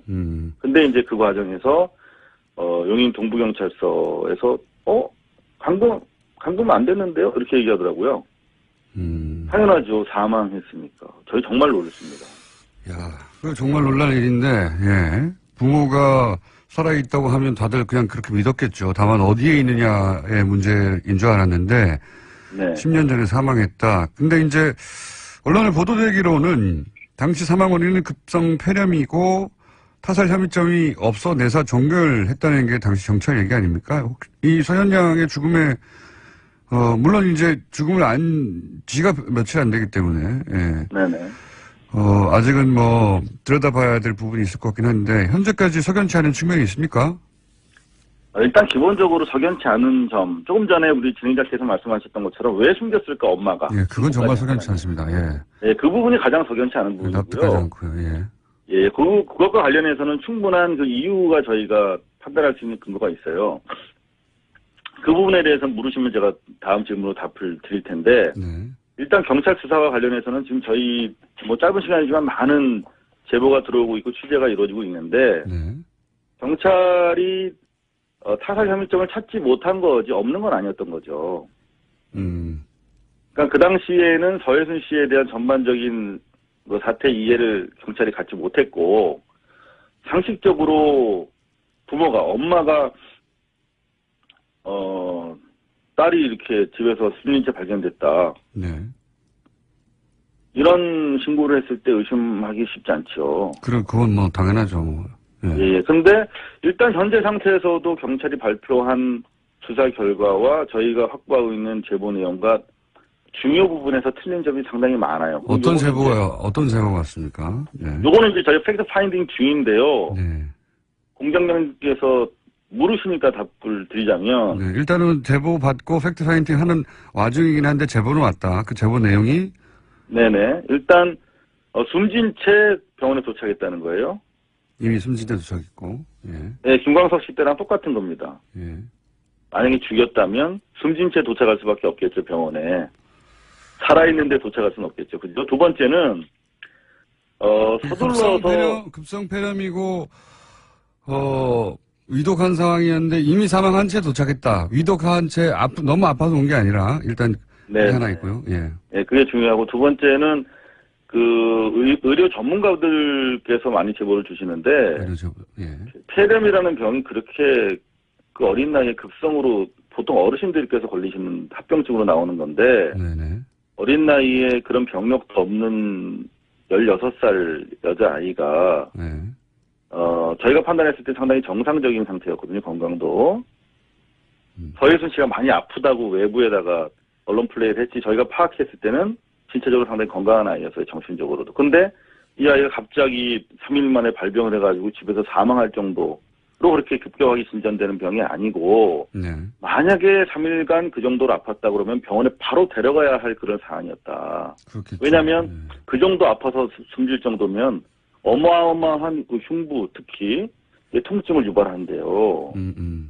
그러니까 최소한 이 부분에서 이제 저희는 유기치사, 최소한 유기치사, 최대한 살인의 의혹을 제기하고 오늘 11시에 잠시 뒤에 서혜순 씨에 대해서 고소장을 제출할 예정이에요. 그러니까 뭐 의료 전문가들이 그 나이 때 급성폐렴도 잘 안 걸리지만 만약에 정말 급성폐렴이어서 3일 만에 사망했다면 네. 엄청난 고통을 호소했을 텐데 왜 병원에 안 갔느냐, 너 그거 이상하지 않느냐. 그렇죠. 상식적인 수준의 의혹 제기입니다. 네네. 더구나 지금 뭐 우리 사회자 말씀대로 알리지 않았다는 거 아닙니까? 주변에 조차도. 네, 그것도 너무 이상하죠. 근데 그 알리지 않은 것이 그냥 뭐 좋은 일도 아니니까 뭘 알리지 않는 게 좋지 정도가 아니라 아예 빈소도 차리지 않았다는 제보가 있어요. 그러니까 주변에서 아무도 몰랐겠죠. 예. 그렇죠. 장례식도 안 하고 빈소도 없었던 거죠. 그러니까 저희가 지금 팩트 파인딩 중인데 파인딩 되는 대로 또 알겠습니다. 공장장님한테 보고 드리겠습니다. 근데 이제 그런 의혹들이 자연스럽게 나올 수밖에 없는 상황이라 이런 얘기도 나오는 것 같은데. 네네. 그 맥락 때문에 그런 거죠. 김광석 씨에 대한 타살 의혹을 받고 있는 상황에서 물론 저희 영화에 의해서 그렇지만 예. 그리고 또 저희가 뉴스 공장에서도 말씀드렸지만 김광석 씨 만나기 전에 사기 결혼이 있었고 그 당시에도 영화 살해 혐의를 저희가 제기하지 않았습니까? 영화에서. 네네. 연속성상에서 경험치가 축적돼 있는 사람이기 때문에 그런 의혹을 가질 만하다 이런 말씀이신 그렇죠. 것 같은데. 근데 이거 한 가지만 여쭤볼게요. 언제나 이제 동기가 중요한 법인데, 예, 그런 의혹에 있어서, 당시 그 음원 저작권, 초상권의 상속자였던 게 맞죠? 서현 씨가? 네네. 그렇죠? 네네. 그러면은 만약에 계속 살아있었다면 서현 씨가 사실상 거액의 재산을 물려받은 셈이 된 거였죠? 그렇죠. 2008년에 예. 되게 중요한 질문 하셨는데 예. 2008년에 대법원에서 확정 판결이 나와요. 예. 그 앨범 4장. 네. 김광석 씨 대부분의 앨범입니다만 네. 앨범 4장의 저작권이 우리 서영양에게 있다. 라고 2008년에 확정 판결이 나옵니다. 당시에 이제 그 아내 서혜순 씨와 김광석 씨의 부모 사이에 분쟁이 벌어졌었는데 결국은 서현 씨에게 저작권이 있다라고 판결이 났다는 거죠. 사실 뭐 가족 간의 분쟁으로 이렇게 표현이 됐는데 사실상 서혜순 씨가 뺏은 거예요. 협박을 통해서. 저희 영화 속에 다 나옵니다. 좀 봐주셨으면 좋겠고요.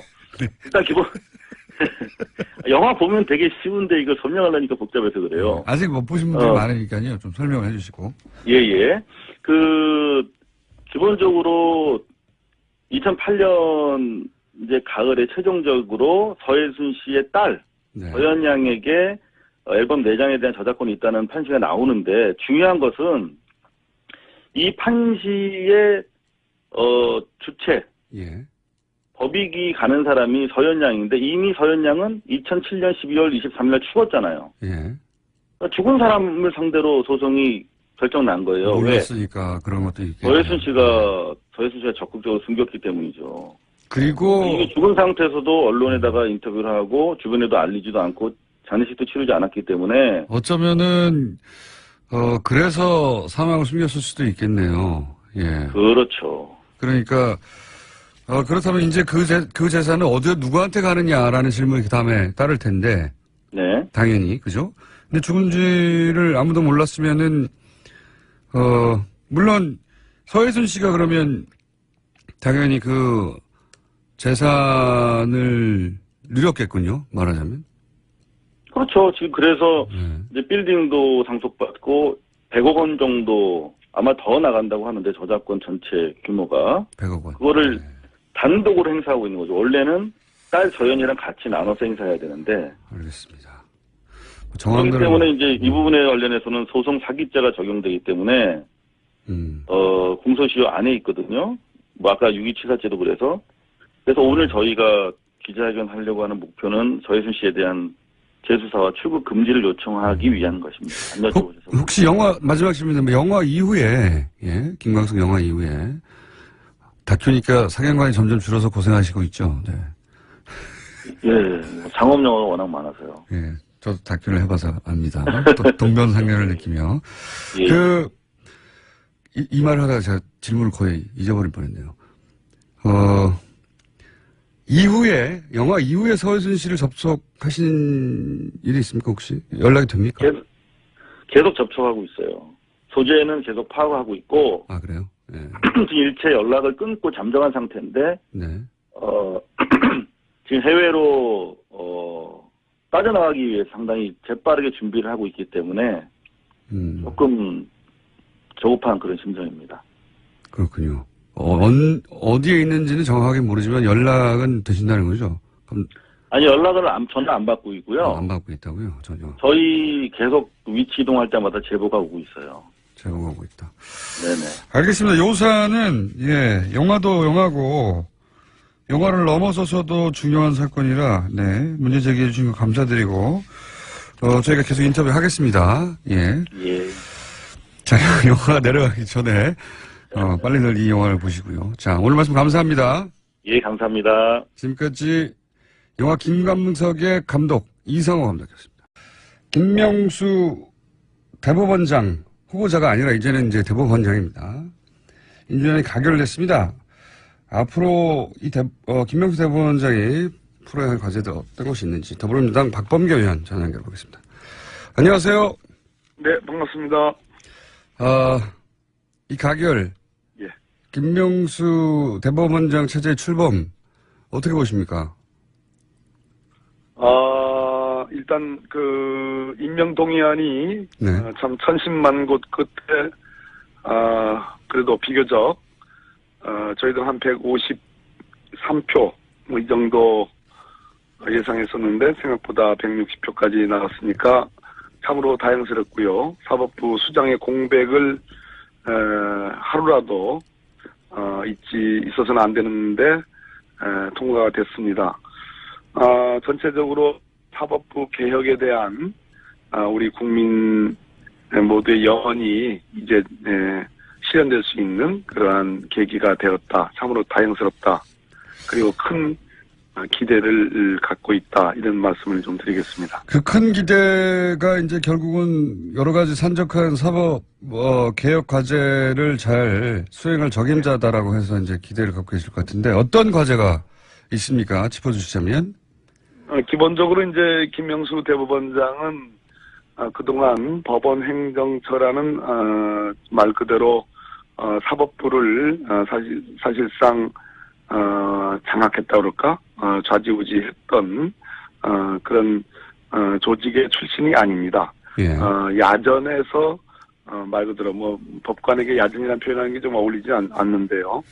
30년 동안 묵묵히 이 재판만 해왔고 춘천지방법원장으로서 말 그대로 진짜 뭐 그 이번에 일부 야당 의원들의 그 비유들을 보면 무슨 원스타가 뭐 총리가 되는 것 같다. 뭐 춘천 경찰서장이 경찰청장이 되는 것과 같다는 이런 비유가 있을 정도로 그런 비아냥을 들었습니다. 반대로 그것은 사법부 전체를 일신하고 말 그대로 소수자 보호 그리고 힘없는 어떤 사회적 약자 보호에 대한 그런 사법부 판결의 분위기를 일신할 수 있는 계기가 되었다 이렇게 말씀드릴 수 있겠습니다. 법원 행정처 개혁은 왜 중요합니까? 법원 행정처는 뭐 필요한 조직입니다. 그러니까 전체적으로 3천여 명의 판사들 그리고 뭐 참 많은 어떤 그 구성원을 갖고 있는 사법부에서 여러 가지 행정적인 측면에 뭐 일사불란함 그리고 상당한 효율성을 가질 필요가 있기 때문에 네. 법원 행정처가 필요한 그런 조직이긴 한데요. 예. 법원 행정처가 그동안 많은 오명을 갖고 있죠. 그러니까 특히 양승태 현 대법원장 체제에서 사법부 판결 내부로부터의 독립을 좀 간섭을 한 거 아니냐, 재판에 관여한 거 아니냐라는 그러한 오해를 받아왔습니다. 그런 측면에서 단순한 사법행정의 지원 조직이 아니고 어떤 그 법관의 재판에 관여하고 간섭하는 거 아니냐는 그런 오해가 있었기 때문에 그런 측면에서 개혁이 필요하다 이런 말씀을 드리겠습니다. 알겠습니다. 또 한 가지는 이제 판사 블랙리스트 문제가 크게 불거졌었는데 이 대법원장 인준 전후로 하여서는 잠잠했습니다. 이 문제는 다시 짚어봐야 될 문제가 되겠죠? 지금 이제 전국 법관 회의에서 예. 판사 블랙리스트 문제를 공식적으로 제기를 했고 김명수 이제 신임 대법원장이 인사청문회에서 그 문제를 다시 살펴보겠다고 했습니다. 그런 측면에서 어찌됐든 절차적으로 이 문제에 대한 충분한 규명이 저는 있어야 된다고 보고 있습니다. 이게 뭘까요? 법적 처벌까지도 갈 수 있는 사안이라고 보십니까? 만약에 실제로 누군가가 판사들의 성향을 기록한 블랙리스트를 만들어서 활용했었다면? 박근혜 정부의 블랙리스트와 관련해서 지금 1심 판결이 났죠. 네. 실제로 실형이 나왔고 김기춘 전 비서실장이 실형이 나왔습니다. 같은 그 선상에서 보면 되겠습니다. 만약에 알겠습니다. 진상규명이 문제인데요. 만약에 예. 그게 사실이라면 그것은 형사적인 사법처리의 대상이 되겠습니다. 알겠습니다. 그리고 전국 법관회의가 상설화돼야 된다는 얘기도 있던데 이건 왜 중요합니까? 뭐 지금 김명수 대법원장의 이제 전임이라 할 수 있는 네. 그 양승태 대법원장조차도 전국 법관회의 상설화를 수용하겠다고 얘기를 했습니다. 무슨 얘기인가 하니 사법부는 개개의 판사들이 네. 헌법과 법률에 따라 헌법과 법률 및 양심에 따라 독립하여 심판한다는 헌법 규정이 있습니다. 그것은 판사의 독립성, 사법부의 독립성을 이제 강조한 건데요. 그런 측면에서 판사들이 또 외부로부터의 독립은 물론이지만 대법원장을 포함해서 상급 기관 또는 또 법원장으로부터의 독립, 내부로부터의 독립도 중요하기 때문에 그러한 것들이 보장이 되려면 개개의 평판사들의 어떤 전체적인 회의체 그런 어떤 의지를 모아나가는 그러한 구심이 필요하다는 측면에서 법관회의가 의미가 있다고 보겠습니다. 그러니까 사법부의 그러니까 법원행정처의 개혁이나 전국 법관회의 상사라 모두 사법부의 독립을 위한 어떤 계획 조치군요. 그렇습니다. 예. 예, 맞습니다. 알겠습니다. 그리고 한 가지 더 여쭤보자면 대법관 수를 늘려야 한다는 이야기도 있는데 대법관 수를 왜 늘려야 되는 거죠? 지금 이제 14분의 대법관이 계시거든요. 예. 그중에 이제 법원 행정처장은 사법행정만 하기 때문에 대법원 판결에 관여하지 않습니다. 그래서 예. 14분의 대법관 중에 13분의 대법관만 이제 재판에 관여하는데요. 그러다 보니까 실제로 우리나라에서 여러 가지 현장에서 벌어지는 많은 일들이 다 법원으로 재판의 형태로 이제 들어오고 있지 않습니까? 예. 그런데 가장 대표적으로 우리나라의 사회 갈등 과제들, 그중에 노동사건과 관련된 그런 아주 첨예한 문제들이 많이 있었는데 대법관 수를 보다 늘려가지고 전문화해야 된다는 그런 요구가 있습니다.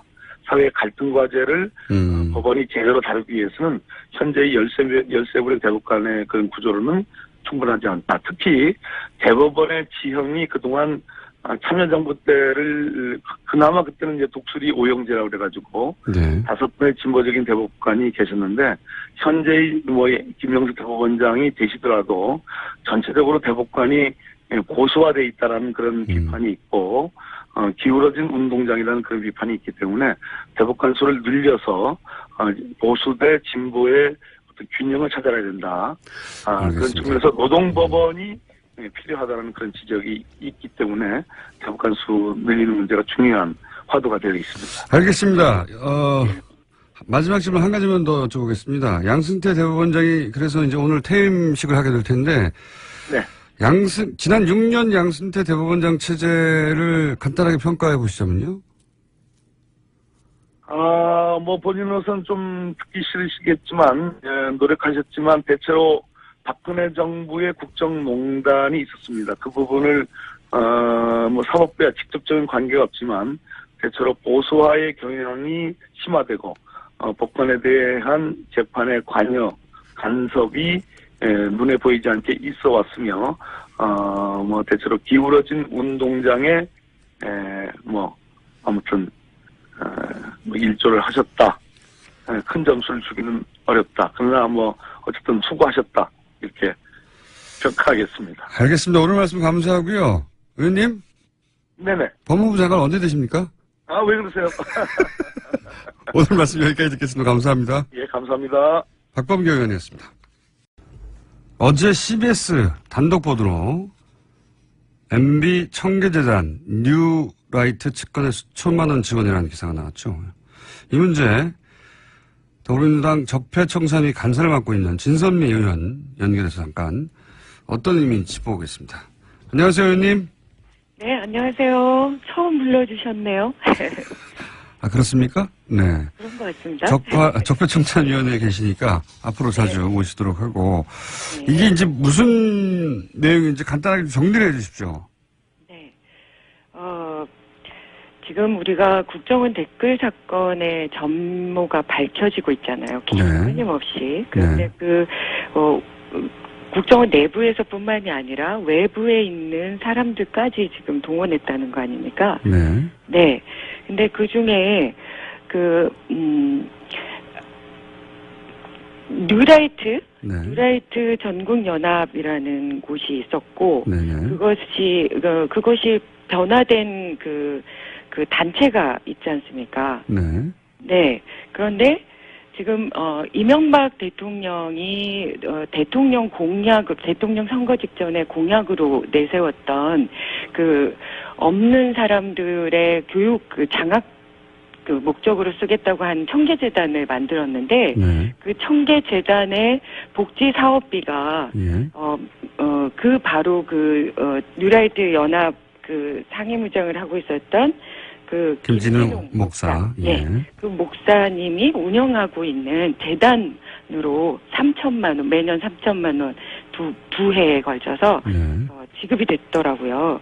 그런데 또 한 가지 신기한 것은 김 목사의 재단의 예. 상임 이사가 또 MB의 측근이었던 예. 전직 청와대 행정관인 오모 씨가 있습니다. 네네. 예, 근데 이 분이 그 둘의 재단의 또 상임이사로 활동하고 있죠. 그러니까 결국은 이명박 대통령이 공약으로 약속했던 그 청계재단의 부족한 그 돈이 결국은 이명박 대통령의 측근의 그 사업비로 들어가고 있었다는 거죠. 그리고 또 한 가지는 이 오모 씨가 소위 그 댓글 공작의 민간인 팀으로 활동을 했다. 이 내용도 있는 거고요. 그렇습니다. 지금 가장 큰 이제 문제가 결국은 국정원에서 지난 이명박 정권 내내 예. 그 국정원 여론 조작들을 해오고 정치 개입을 하고 선거 개입을 해왔던 것이 밝혀지는 거 아닙니까? 근데 지금 남아 있는 건 이명박 대통령이 어디까지 연결돼 있냐라는 건데 지금 청계재단의 유일한 복지사업비 3천만 원이 들어가고 있는 그 재단의 상임이사가 바로 그렇게 댓글 부대의 외인으로 해서 본인 친인척을 동원해서 국정원의 돈을 받아가며 국정원 댓글을 달았다는 거 아니에요. 네. 네. 그래서 저는 이 부분이 굉장히 좀 시사성이 있다라는 생각을 합니다. 이명박 전 대통령이 이제 사회에 봉사하겠다고 만든 재단인데 실제로는 이 재단이 그 목적 사업하고 전혀 상관없이 댓글 공작을 했던 혹은 뭐 뉴라이트 단체 이런 곳에다가 지원을 하고 있었다. 이게 처음으로 밝혀진 거고요. 그렇죠? 그렇죠. 그리고 더 좀 신기한 것은 지금 복지사업비 명목으로 네.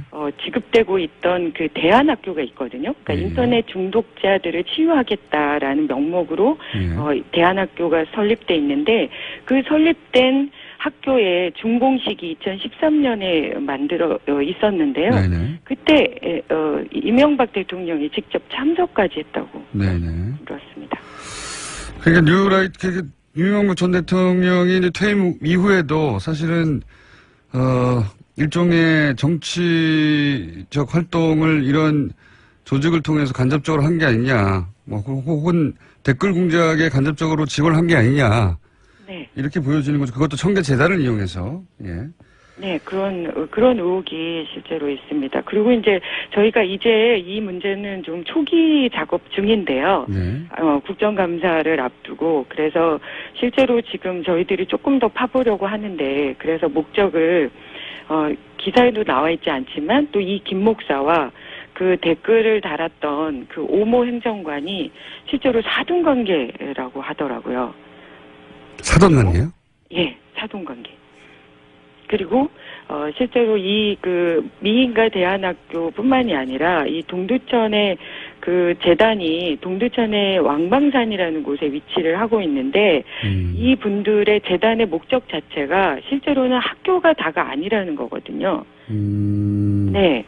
그래서 이분들이 더 큰 구상을 하고 있는데 학교를 비롯한 일종의 공동체를 기반으로 해서 산림문화 창조밸리 이런 걸 짓겠다고 산림문화 창조밸리요? 네, 이렇게 공언하고 있고요.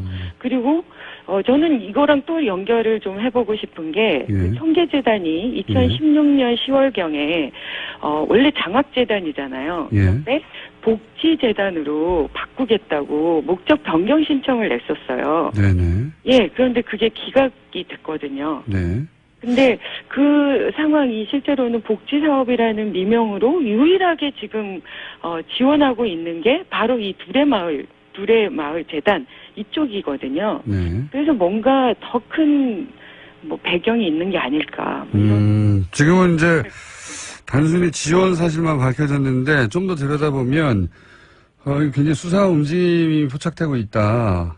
네. 이런 말씀이시네요. 그리고 관련 인사들이 사돈관이고 그리고 댓글 작업에 참여했던 사람이고 네. 이런 분들인데 여기서 청계재단에 계속 돈을 보내고 있는데 거기서 어떤 공동체를 만들어서 장기적으로 무슨 프로젝트를 구상한 게 아닌가 이런 의구심을 가지시는 거군요. 예. 예, 조금 의혹이 있습니다. 예, 이건 뭐 초기 단계에서 거기까지만 말씀하실 수 있는 것 같은데. 네.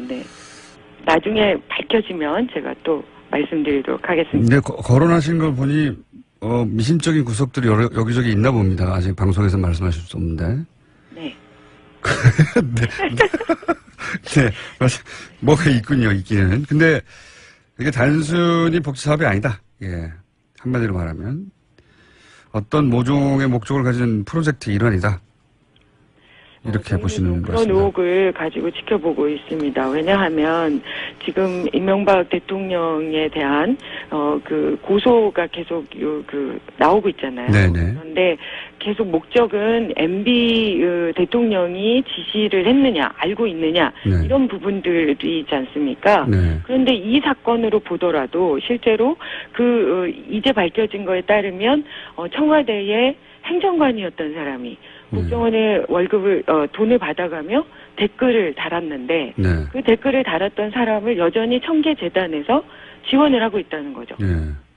매우 밀접하게 연결돼 있고 과연 그러면 댓글 공작을 대통령 퇴임 이후에도 이런 식으로 간접 지원했는데 본인이 대통령 임기 중에 있었을 때 더 많은 정보를 받고 있었을 때는 몰랐을까 뭐 이런 이야기도 연결되겠네요. 예. 그렇죠. 그리고 저는 또 좀 속상했던 게 지금 이 사업이 들어가는 게 인터넷 중독자 뭐 치유한다 이런 취지거든요. 네. 그런데 그렇게 인터넷의 기본 그 흐름을 철저히 농락했던 그 오모 행정관이 이 모든 일을 하고 있다는 것 자체도 저는 참 쇼킹합니다. 댓글을 쓰다가 스스로 중독돼 버린 거 아닐까요? 그래서 중독을 치유를 하겠다는 거잖아요. 본인이 치유를 받고 있으면 모르겠는데. 예. 아니 그러니까 그 치유 센터를 만들어서 본인도 이제 치유를 받고 이런 자가복지 프로그램 아닐까요? 자, 오늘 여기까지 하겠습니다. 그런데 이제 기사에 나오지 않은 사돈 관계일 뿐만 아니라 뭔가 별도의 프로젝트가 진행 중인 것 같다. 이건 한번 조사해 봐야 되겠다. 이런 말씀으로 이해했습니다. 오늘 여기까지 드릴게요. 네, 고맙습니다. 네, 지금까지 적폐청산위원회 간사 진선미 의원이었습니다. 당시에. 그리고 김병진 특보. 예. 네. 그다음에 동서인 이명박 대통령의 동서인 신기혁 씨 이런 분들을 이름이 직접 거론됐었어요 그때 당시에. 네네. 근데 이제 검찰에서는 또 이분이 또 이런 이야기도 했어요. 그 홍준표, 그러니까 가짜 편지를 흔든 홍준표 대표가 윗선이 있으면 정치적으로 책임진다고 했으니까 그렇게 하세요. 라는 이런 이야기도 했거든요. 네네. 그러니까 이 부분과 관련해서는 검찰의 수사가 그 당시에 매우 불투명하다. 저는 그렇게 보고 있고 검찰이 그 손이 안으로 굽는 그런 수사를 한 것이 아닌가 저는 그렇게 생각하고 있습니다. 네. 그래도 여기 뭐 여전히 남아 있고 신명 씨의 주장은 그러했는데 실제 신명 씨에게 그런 편지를 쓰라고 지시를 했던 양승덕 씨는 그냥 대학에 직원에 불과했는데 한 대학에 이분이 네. 다 그냥 이 모든 일을 독자적으로 기획했다는 게 검찰의 수사 결과였지 않습니까? 그렇습니다. 네. 말이 안 되는 납득하기 어려운 수사 결론이었는데 지금 이제 의원님 말씀은 제대로 된 검찰 수사를 새로 하고 그리고 그 이전에 당시 수사를 담당했던 검찰은 여기에 대해서 반성하고 스스로 밝혀야 된다 이런 말씀이신 거죠? 그렇습니다. 그리고 저는 이 일로 인해서 정봉주 전 의원 같은 경우는 너무나 억울한 옥살이를 했기 때문에 지금이라도 특별 사면을 시켜줘야 되는 것 아닌가 저는 그렇게 생각하고 있습니다. 네. 당시 정봉주 전 의원과 박영선 의원님이 2007년에 이 건으로 사실 고생을 같이 하셨는데 네 고생 많으셨죠 그때. 예, 그렇습니다. 지금은 이렇게 웃으면서 이야기하지만 네. 그 당시는 뭐 굉장히 상황이 심각했었죠. 가족들이 다 뿔뿔이 흩어져야 되고 또 제 주변에 있는 보좌진들부터 시작해서 검찰 수사를 안 받은 사람이 없거든요. 네. 제가 알기로는 의원님도 거의 감옥 가실 뻔한 걸 알고 있습니다. 자, 10년 전 얘기긴 합니다만 거의 감옥 가실 뻔한 걸 알고 있고. 네. 자, 이 건에 대해서 그게 문제가 아니라 제대로 밝혀지지 않았다. 예. 그리고 현 검찰총장도 여기서 자유롭지는 않습니다. 당시에 서울중앙지검 특수 1부장이었기 때문에. 네. 자, 그런데 이게 재수사가 과연 될 수 있을까요? 저절로는 안 될 것 같은데요? 저도 이게 재수사하기가 쉽지는 않을 거라고 생각합니다. 왜냐하면 이 BBK와 관련된 그 수사 검사들이, 한 3분의 2 정도는 그만뒀지만, 아직도 3분의 1 정도가 검찰에 남아 있습니다. 그런데 이 남아있는 그 검사들의 주장은 뭐냐면, 우리가 그 당시에 정치적으로 그런, 핍박을 받았지만, 그래도 무혐의라는 게 이제 일종의 가짜 편지도 윗선이 없다. 이런 정도로 무마하고 민주당을, 더 수사하라는 압박이 있었고, 박영선을 기소해서 감옥에 보내라는 압박이 있었지만 증거가 없어서 우리가 그래도 우리 양심대로 그래도 많이 노력했다. 이제 이런 주장을 하고 있는데요. 예. 저는 그런 주장을 사석에서 할 게 아니고, 국민 앞에, 우리가 그 당시에 이러한 그 힘든 상황이었고, 그래서 우리는 이러이러한 잘못을 했다. 그리고 사실 그 당시에 진실은 이러이러한 것이었다. 라는 것을 국민들에게 밝혀야 정의로운 대한민국으로 가는 어떤 하나의 초석을 만들 수 있지 않을까. 그리고 다시는 검찰이 이런 어떤 정치권에 휘둘리는 검찰이 안 되기 위해서라도 저는 이런 부분은 한 번 정도는 정리하고 넘어가는 것이 맞다라고 저는 생각하고 알겠습니다. 있습니다. 사석에서는 그런 이야기 하는군요. 당시에 검찰 출신들이. 네, 제가 듣기로는 정봉주 전 의원에게도 그 당시에 정봉주 전 의원을 수사했던 검사분들이 우리가 그때 이래서 어쩔 수 없이 기소를 한 거다라는 이야기를 사석에서 하는 걸로 제가 알고 있습니다. 알겠습니다. 오늘 말씀 감사합니다. 여기까지 듣겠습니다. 네. 지금까지 더불어민주당 박영선 의원이었습니다. 친한 국민 여러분 안녕하십니까. 여러분의 귀염둥이 배우 MB입니다. 배우 아시죠? 좀 잘 나가는 거. 사상 초유의 두 영화 동시 주연. 하나는 저수지 게임, 또 하나는 공범죄들. 좀 있으면 또 깐내가 있지 않겠느냐, 그런 확신을 저는 가지고 있는 겁니다. 자, 그럼 그렇고 자, 또 보자.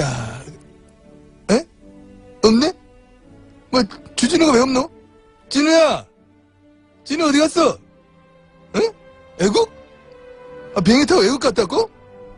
일마 이거 또 뭘 이렇게 외국을 가? 참나 이거.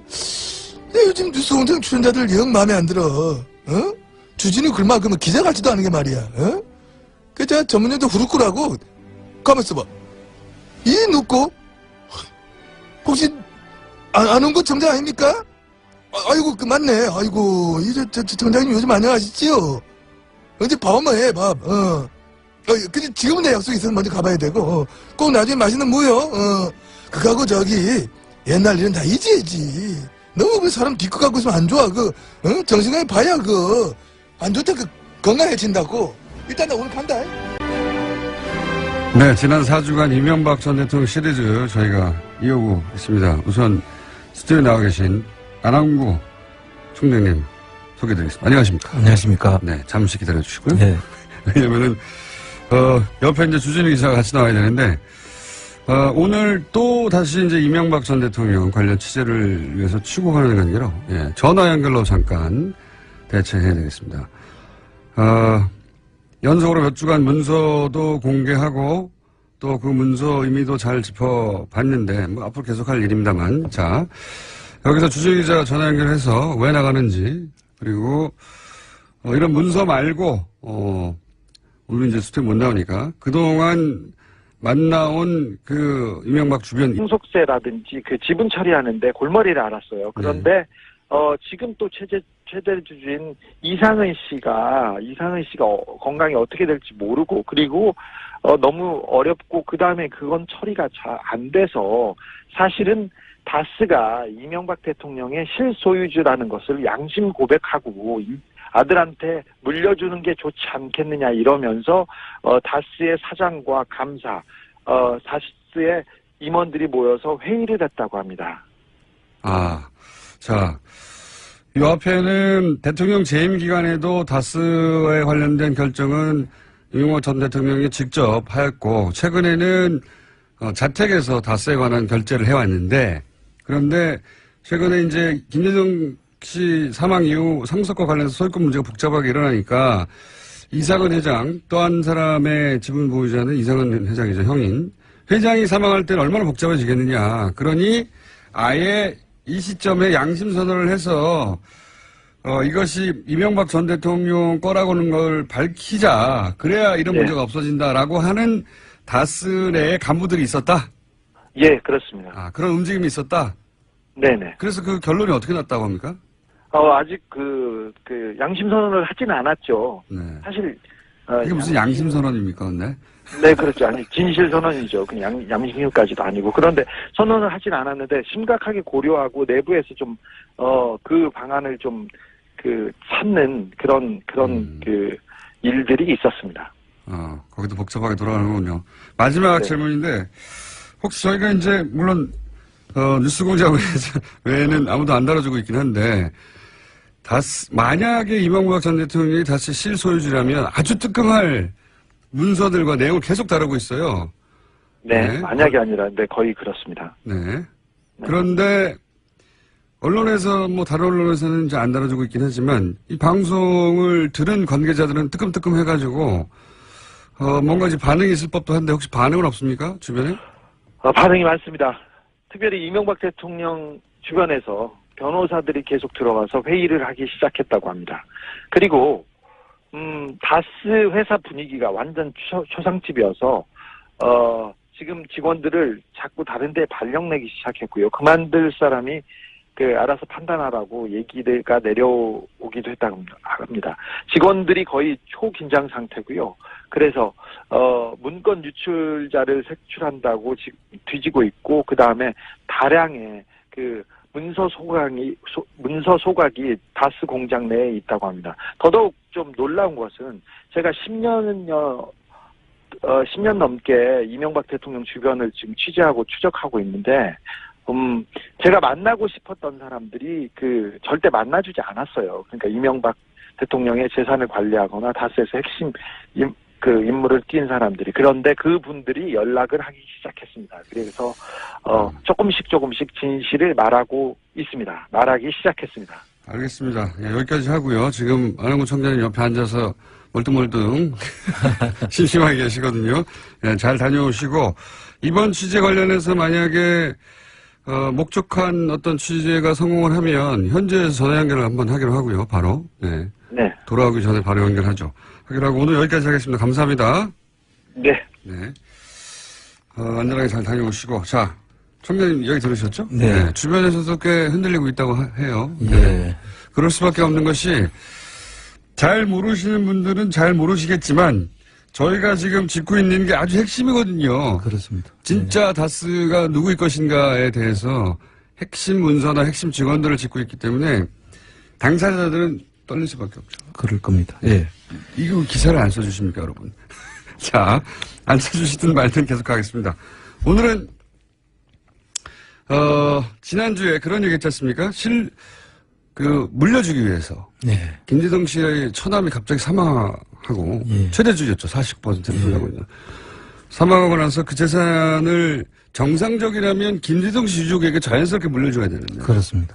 이게 청와대에서 여러 가지 시나리오가 검토됩니다. 그렇습니다. 유족 의견은 하나도 없고. 예, 대안이 6개나 가지고 검토하죠. 예. 문서를 저희가 확보해서 이제 지난주에 분석을 했는데, 아니, 김대정 씨가 최대 주주고 김대정 씨가 사망했는데 왜 유족들 의견은 하나도 없고, 이거를 청와대에서 검토하느냐 하면서 이것을 검토한 사람이 실소유주지, 김대정 씨는 실소유주가 아니라고 봐야 한다. 그렇습니다. 이런 정황들에 대해서 얘기를 해왔는데, 오늘 시간이 짧긴 합니다만 5분 이내로 그 문서를 또 추가적으로, 그러니까 이것은 김대정 씨 재산이 아닌 것 같아 라고 하는 추가적인 정황이 또 있습니까? 예, 상속 전에 이제 김대정 씨가 49%로 네. 최대 주주였지 않습니까? 네. 다른 분들은 변동이 없는데 네. 김대정 씨가 돌아가심으로써 상속 유족들한테 이게 다 상속이 되고 일부는 상속 지분을 이제 세금으로 대신 내죠. 네네네. 상속세를 대신 내는데 그렇게 되면서 지분 변화가 일어납니다. 원래는 김대정 씨 유가족이 49%를 고스란히 가지고 있는 게 정상이죠. 그렇죠. 예. 그리고 상속세를 돈으로 내면 되는 것이죠. 네네. 그런데 이 부분에 대해서 돈을 내는 가정들이나 이런 것들을 전부 검토한 정황이 있었고요. 네, 지난주에 대안에 있었고요. 예. 그래서 나중에 상속 후에 지분 변화가 어떻게 일어납니까? 지분 변화가 이렇게 일어나죠. 건영미 씨라고 그 미망인이십니다. 네, 그분 이름으로 이제 24%가 가고, 그다음에 기재부로 물납한 재산이 기재부가 24%. 상속세를 주식으로 대신 내는 거. 예, 그걸 20%를 이제 가져가고. 기재부가 가져가고, 그다음에 청계재단으로 5%를 이제 기부를 하죠. 뭐 다를 기부한 건 아니니까 5%는 뭐 기부할 수 있다고 보더라도 이 상속 전에 있는 그 구조 자체도 우리가 한번 살펴볼 필요가 있거든요. 네, 그러니까 49%가 24, 25%로 나눠진 겁니다. 예. 네. 그리고 우선 이제 상속 전에는 그 어느 누구도 51%를 넘지 않고 있습니다. 그렇죠. 그래야 이게 그 균형을 갖춰놔야지 어느 한 사람이 그 기업을 지배를 할 수가 없도록 지금 구성을 짜놨는데 그 이후에 되면 변화가 생길 수가 있죠. 그러다 보니까 그 변화를 피하기 위해서 상속 전과 똑같은 구조로 해서 보이지 않는 손에 의해서 이 기업을 지배하기 위한 구조를 짜는 것이 상속 후의 변화입니다. 생각해보면 김재정 씨 49%는 김재정 씨 미망이나 자녀들에게 가야 되죠. 가야 되는 게 정상인데 자녀들 지분이 하나도 없어요. 예. 그래서 이 부분도 상속 지분을 포기를 할 수는 있는데요. 그 포기 절차를 밟아야 되죠. 그래서 그 포기 절차를 밟았는지 여부도 사실은 확인을 해봐야 될 일입니다. 그리고 자녀한테 상속 안 합니까? 그러니까요. 이게 말이 안 되지 않습니까? 본인이 평생 일궈온 회사인데 이거를 오히려 청계재단에는 5%를 기부하고 그 주식을 기재부에 그 상속세 대신 내긴 하면서 자식에게는 한 푼도 안 갔다는 상속을 안 했어요. 이상하죠? 네, 이상한 일이 그렇게 있고요. 그 다음에 이제 또 한 가지 이상한 점은 이제 이 상속 부동산 문제입니다. 전에도 살펴봤지만 그 김재정 씨가 김재정 씨 명의로 등기가 돼 있던 상속 재산이 한 67만 평 정도 된다고 했지 않습니까? 그 여의도 면적이 82만 평이가 그러니까 엄청난 양인데. 여의도보다 조금 모자란 정도예요. 예, 물론 그 안에는 지분으로 이제 있기도 하고 하죠. 그래서 이런 경우에도 사실은 상속이 되면 그 지분이 그 소유권이 이제 소유주가 바뀌어야 되지 않습니까? 그렇죠. 사망했으니까 이제 그게 그것도 똑같이 법정 상속인 경우에는 이제 미망인하고 유족들한테 그 법정 지분율로 이제 상속이 돼야 되는데 그 부분에 대한 지분 비율로 돼 있는지도 어떻게 상속이 됐는지 사실 소유권 이름이 누구로 바뀌었는지 이런 걸 한번 확인을 해야 된다는 것이죠. 실제 그 방금 주진우 기자도 얘기했지만 이 상속 과정에서 너무 복잡한 문제가 일어났기 때문에 그렇죠. 만약에 진짜 자기 재산이었다면 김재정 씨 아무런 문제가 없겠는데 이렇게 복잡하게 일어났던 이유가 실제 소유주는 따로 있다면 실제 소유주가 자신의 지배권을 유지하면서 눈으로 보기에는 정상적인 것처럼 보이게 하려고 노력한 거 아닙니까? 그렇습니다. 근데 그게 너무 복잡해서 지금 아예 다스가 실소유주가 이명박 전 대통령이라고 양심 고백하자고 하는 내부 세력도 있다고. 예.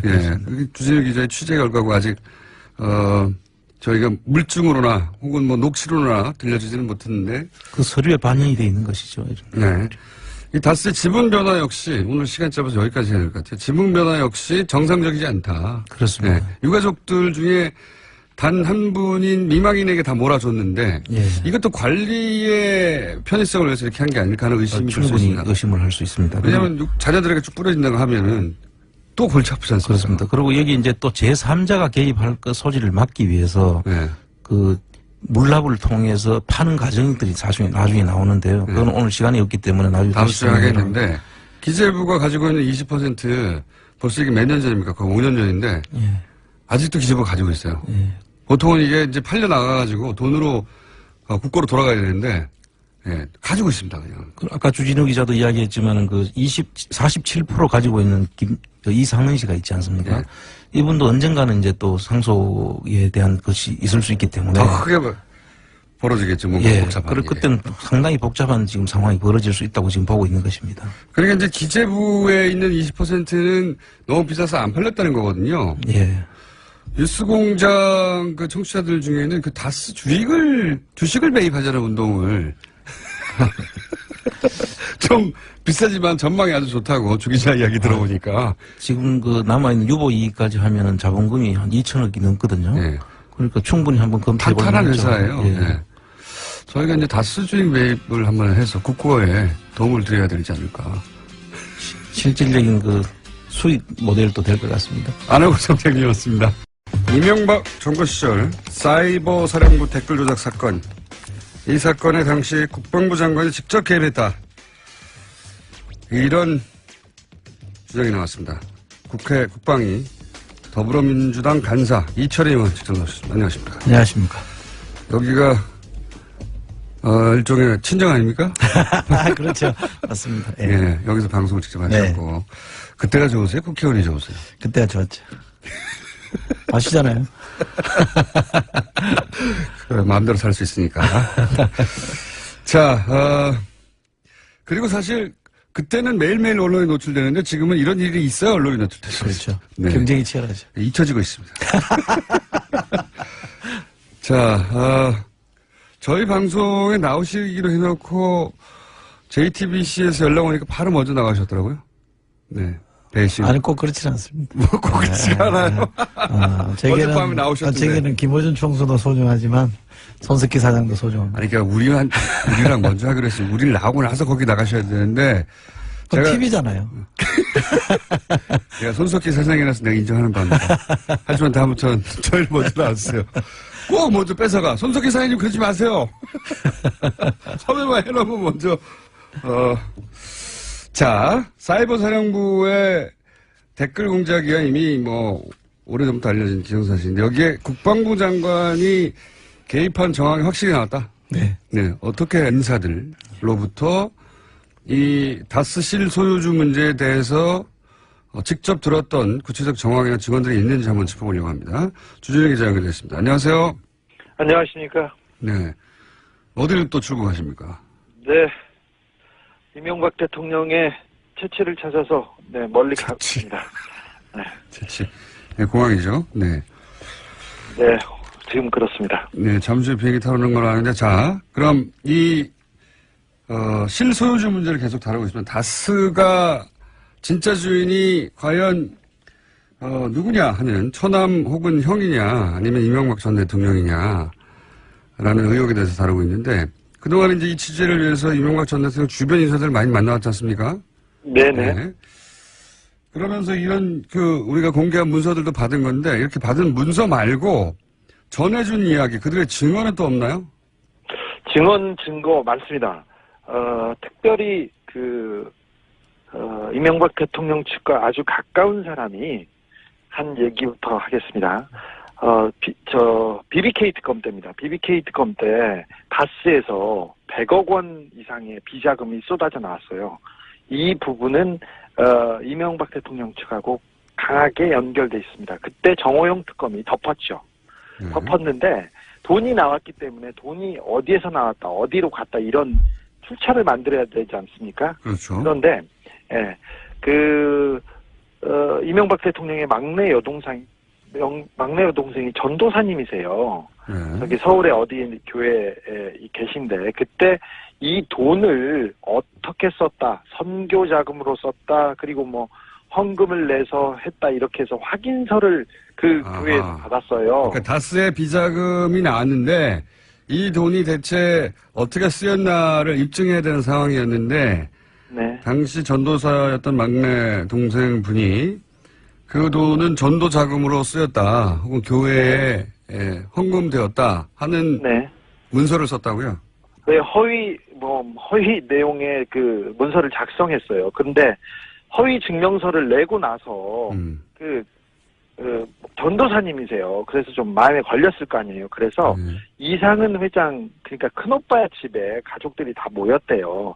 구이동에 현대 무슨 아파트 12동 몇 호에 모였습니다. 거실에서 이 허위 증명서 확인증을 발급하고 나서 그래서 이제 오빠를 구했죠. 예, 오빠를 구해낸 그리고는 이명박 대통령을 구하고 나서 두 끼 금식을 하고 회개 기도를 드렸어요. 그러면서 그래서 옆에서 오빠들이 다 갚을게 이렇게 오빠가 갚을 거야 이렇게 회개 기도를 했다고 합니다. 예. 네, 회개 기도를 하는데 옆에서 앉아 있는 사람이 한 얘기입니다. 네, 그때 같이 참석했던 사람이 회개 기도. 네네. 네, 그러니까 이명박 전 대통령의 비자금을 어디다 썼는지에 대해서 그게 비자금이 아니라 딴 데 쓴 게 아니라 교회에 헌금하였고 전도에 썼다고 예. 서류를 이제 가짜로 만들어서 전도사니까 냈는데 거기에 대해서 이제 마음에 걸려서 회개하는 기도 자리에 같이 참석했던 분의 증언이었고요. 또 다른 거 없습니까? 네. 좀 구체적인 거? 네, 회개 기도는 굉장히 엄숙했다고 합니다. 네. 자, 다른. 엄숙했다는데 왜 웃어요? 네. 엄숙할 수 있죠. 얼마나 네. 마음이, 네, 괴로웠겠습니까? 하나님 앞에. 자, 다른 실소유주 정황은 없습니까? 이명박 대통령은 그 대통령 후보자 시절과 그리고 대통령이 당선된 후에도 다스에 관한 가장 중요한 내용을 결정했답니다. 그리고 다스 그랬다고 합니다. 그래서 이 문서를 통해서 그런 정황은 나왔는데 혹시 구체적인 증언은 있나요? 관련해서? 네, 가회동집과 그리고 청와대 안가, 그 청와대 옆에 있는 청와대 안가에서 그 다스 사장에 대한 문제를 정확하게 그 누구랑 해서 보고하고 거기에 대해서 지시를 내렸다는 내용과 증언이 있습니다. 이 부분은 안가와 그 청와대 위치에 대해서 정확하게 그 안가의 위치에 대해서 그 증언하고 있습니다. 그러니까 청와대 안가에서 이명박 대통령 당선 이후에도 다스에 대해서 직접 보고를 하였다 이런 말이에요, 한마디로? 그렇습니다. 네. 그러니까 이명박 대통령이 다스를 대통령 된 이후에도 안가에 직접 챙겼다 뭐 이런 얘기네요, 인사와 관련해서. 그렇습니다. 네네. 그게 이제 뭐 시기나 장소가 정확하게 특정된다는 거죠? 네네. 시기와 장소를 거의 정확하게 얘기하고 있습니다. 본인이 직접 그런 보고를 했던 당사자거나 혹은 뭐 직접 관계자로부터 들은 얘기인가요? 그 자리에서 이명박 대통령한테 보고한 사람이 얘기하신 내용입니다. 그렇군요. 네. 본인이 실소유를 하고 있지 않으면 그걸 직접 뭐 보고받는다는 건 말이 안 되는 건데. 또 다른 대통령 선거 가장 그 첨예하게 그 대통령 선거에 그 가장 열심히 뛸 때였고 당선자 시절 가장 바쁠 때도 다스를 챙겼습니다. 알겠습니다. 또 하나의 증언이 추가되는 셈이고 또 다른 관련 증언이나 인사의 발언은 없습니까? 취재가 좀 있습니다. 네. 최근까지도 다스의 그 임원의 인사 문제라든지 그 다스의 가장 중요한 내용은 이명박 전 대통령이 논현동 사저에서 직접 챙겼다고 합니다. 그 자리에는 시영 씨, 그러니까 그 이명박 대통령의 아들이 참석했고요. 그 최근에는 어떤 얘기까지 있었냐면은 김재정 씨, 그 다스의 최대 지주였던 김재정 씨가 있고, 예. 굉장히 박영선 의원 저희가 연결해 보려고 합니다. BBK 가짜 편지 사건을 다시 대정부 질의에서 수면 위로 끌어올리신 분이죠. 의원님 연결되십니다. 안녕하십니까? 네, 안녕하세요. BBK. 감회가 새롭겠습니다. 의원님.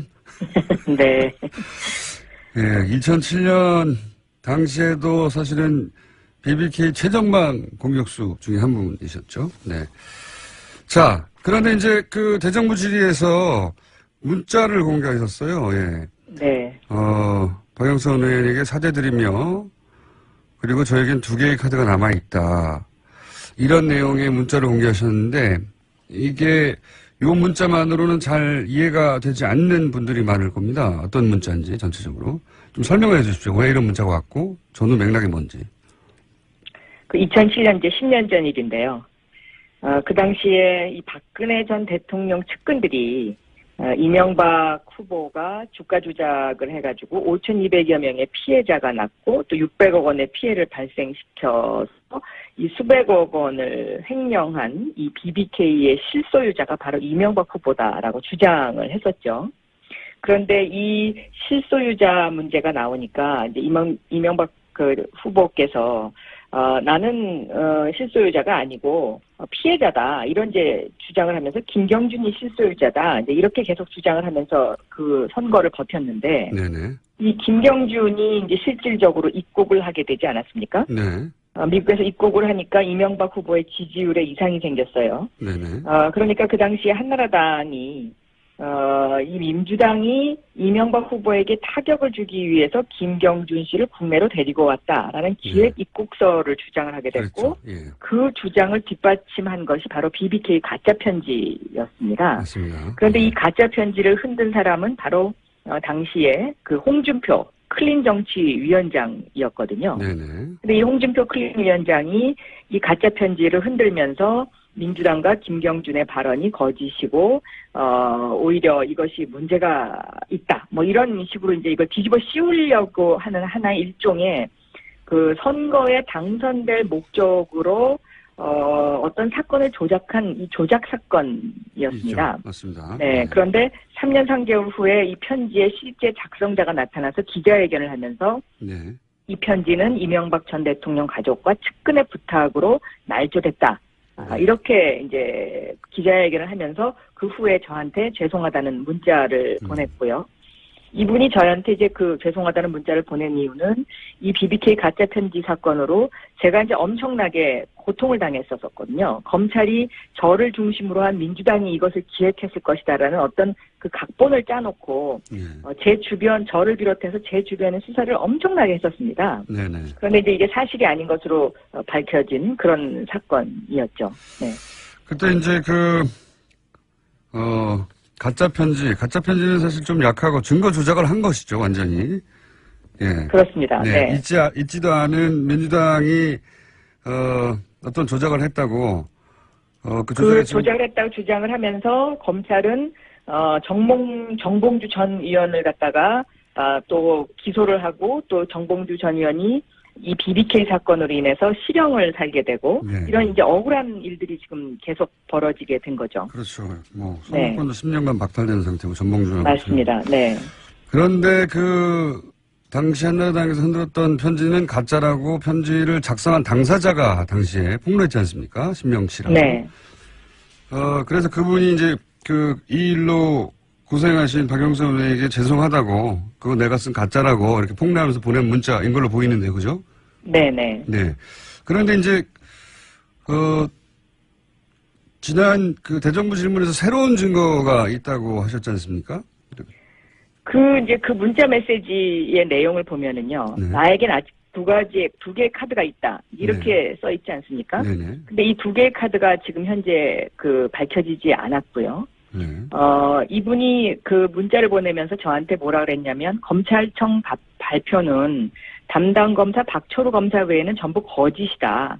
네. 이렇게 두 가지의 이야기를 적었어요. 네. 제가 이제 여기서 말씀드리고 싶은 내용은 뭐냐면 검찰이 새로 출발하겠다 그러면서 인혁당 사건을 사죄를 국민한테 했었는데요. 사실은 지금 검찰이 새로 출발하려면 바로 이 BBK 사건 수사에 대한 대국민 사과가 있어야 된다. 저는 그렇게 보고 있습니다. 왜냐하면 여기서의 검찰청 발표가 전부 가짜다라는 그 의미는 뭐냐면 당시에 검찰이 이 가짜 편지의 윗선은 없다라고 해서 꼬리를 잘라버렸거든요. 그렇죠. 예. 그런데 이 문자가 의미하는 것이 이 윗선이 있다라는 것을 의미하는 것일 거라고 저는 그렇게 생각하고 있습니다. 왜냐하면 이 윗선과 관련된 여러 가지 등장인물들이 나오는데요. 네. 이 등장인물들에 대해서 검찰이 다 면죄부를 줬고 그리고 이 등장인물들이 그 당시에 면죄부를 받고 조용히 있었으면 제가 그냥 가만히 있겠는데 요즘 보면 마치 대한민국의 정의를 바로 세우는 사람인 것처럼 둔갑을 해서 오히려 더 큰 소리를 치고 있습니다. 그렇기 때문에 저는 이 부분과 관련해서는 검찰이 재수사를 하고 국민들에게 사과를 해야 되는 것 아닌가 저는 그렇게 생각하고 있습니다. 지금 말씀하신 당시에 신명 씨가 자신에게 편지 조작을 지시했던 사람 그리고 관여했던 사람이라고 밝힌 인물들이 이명박 대통령의 형인 이상득 씨, 그리고 최시중, 그리고 이명박 특보,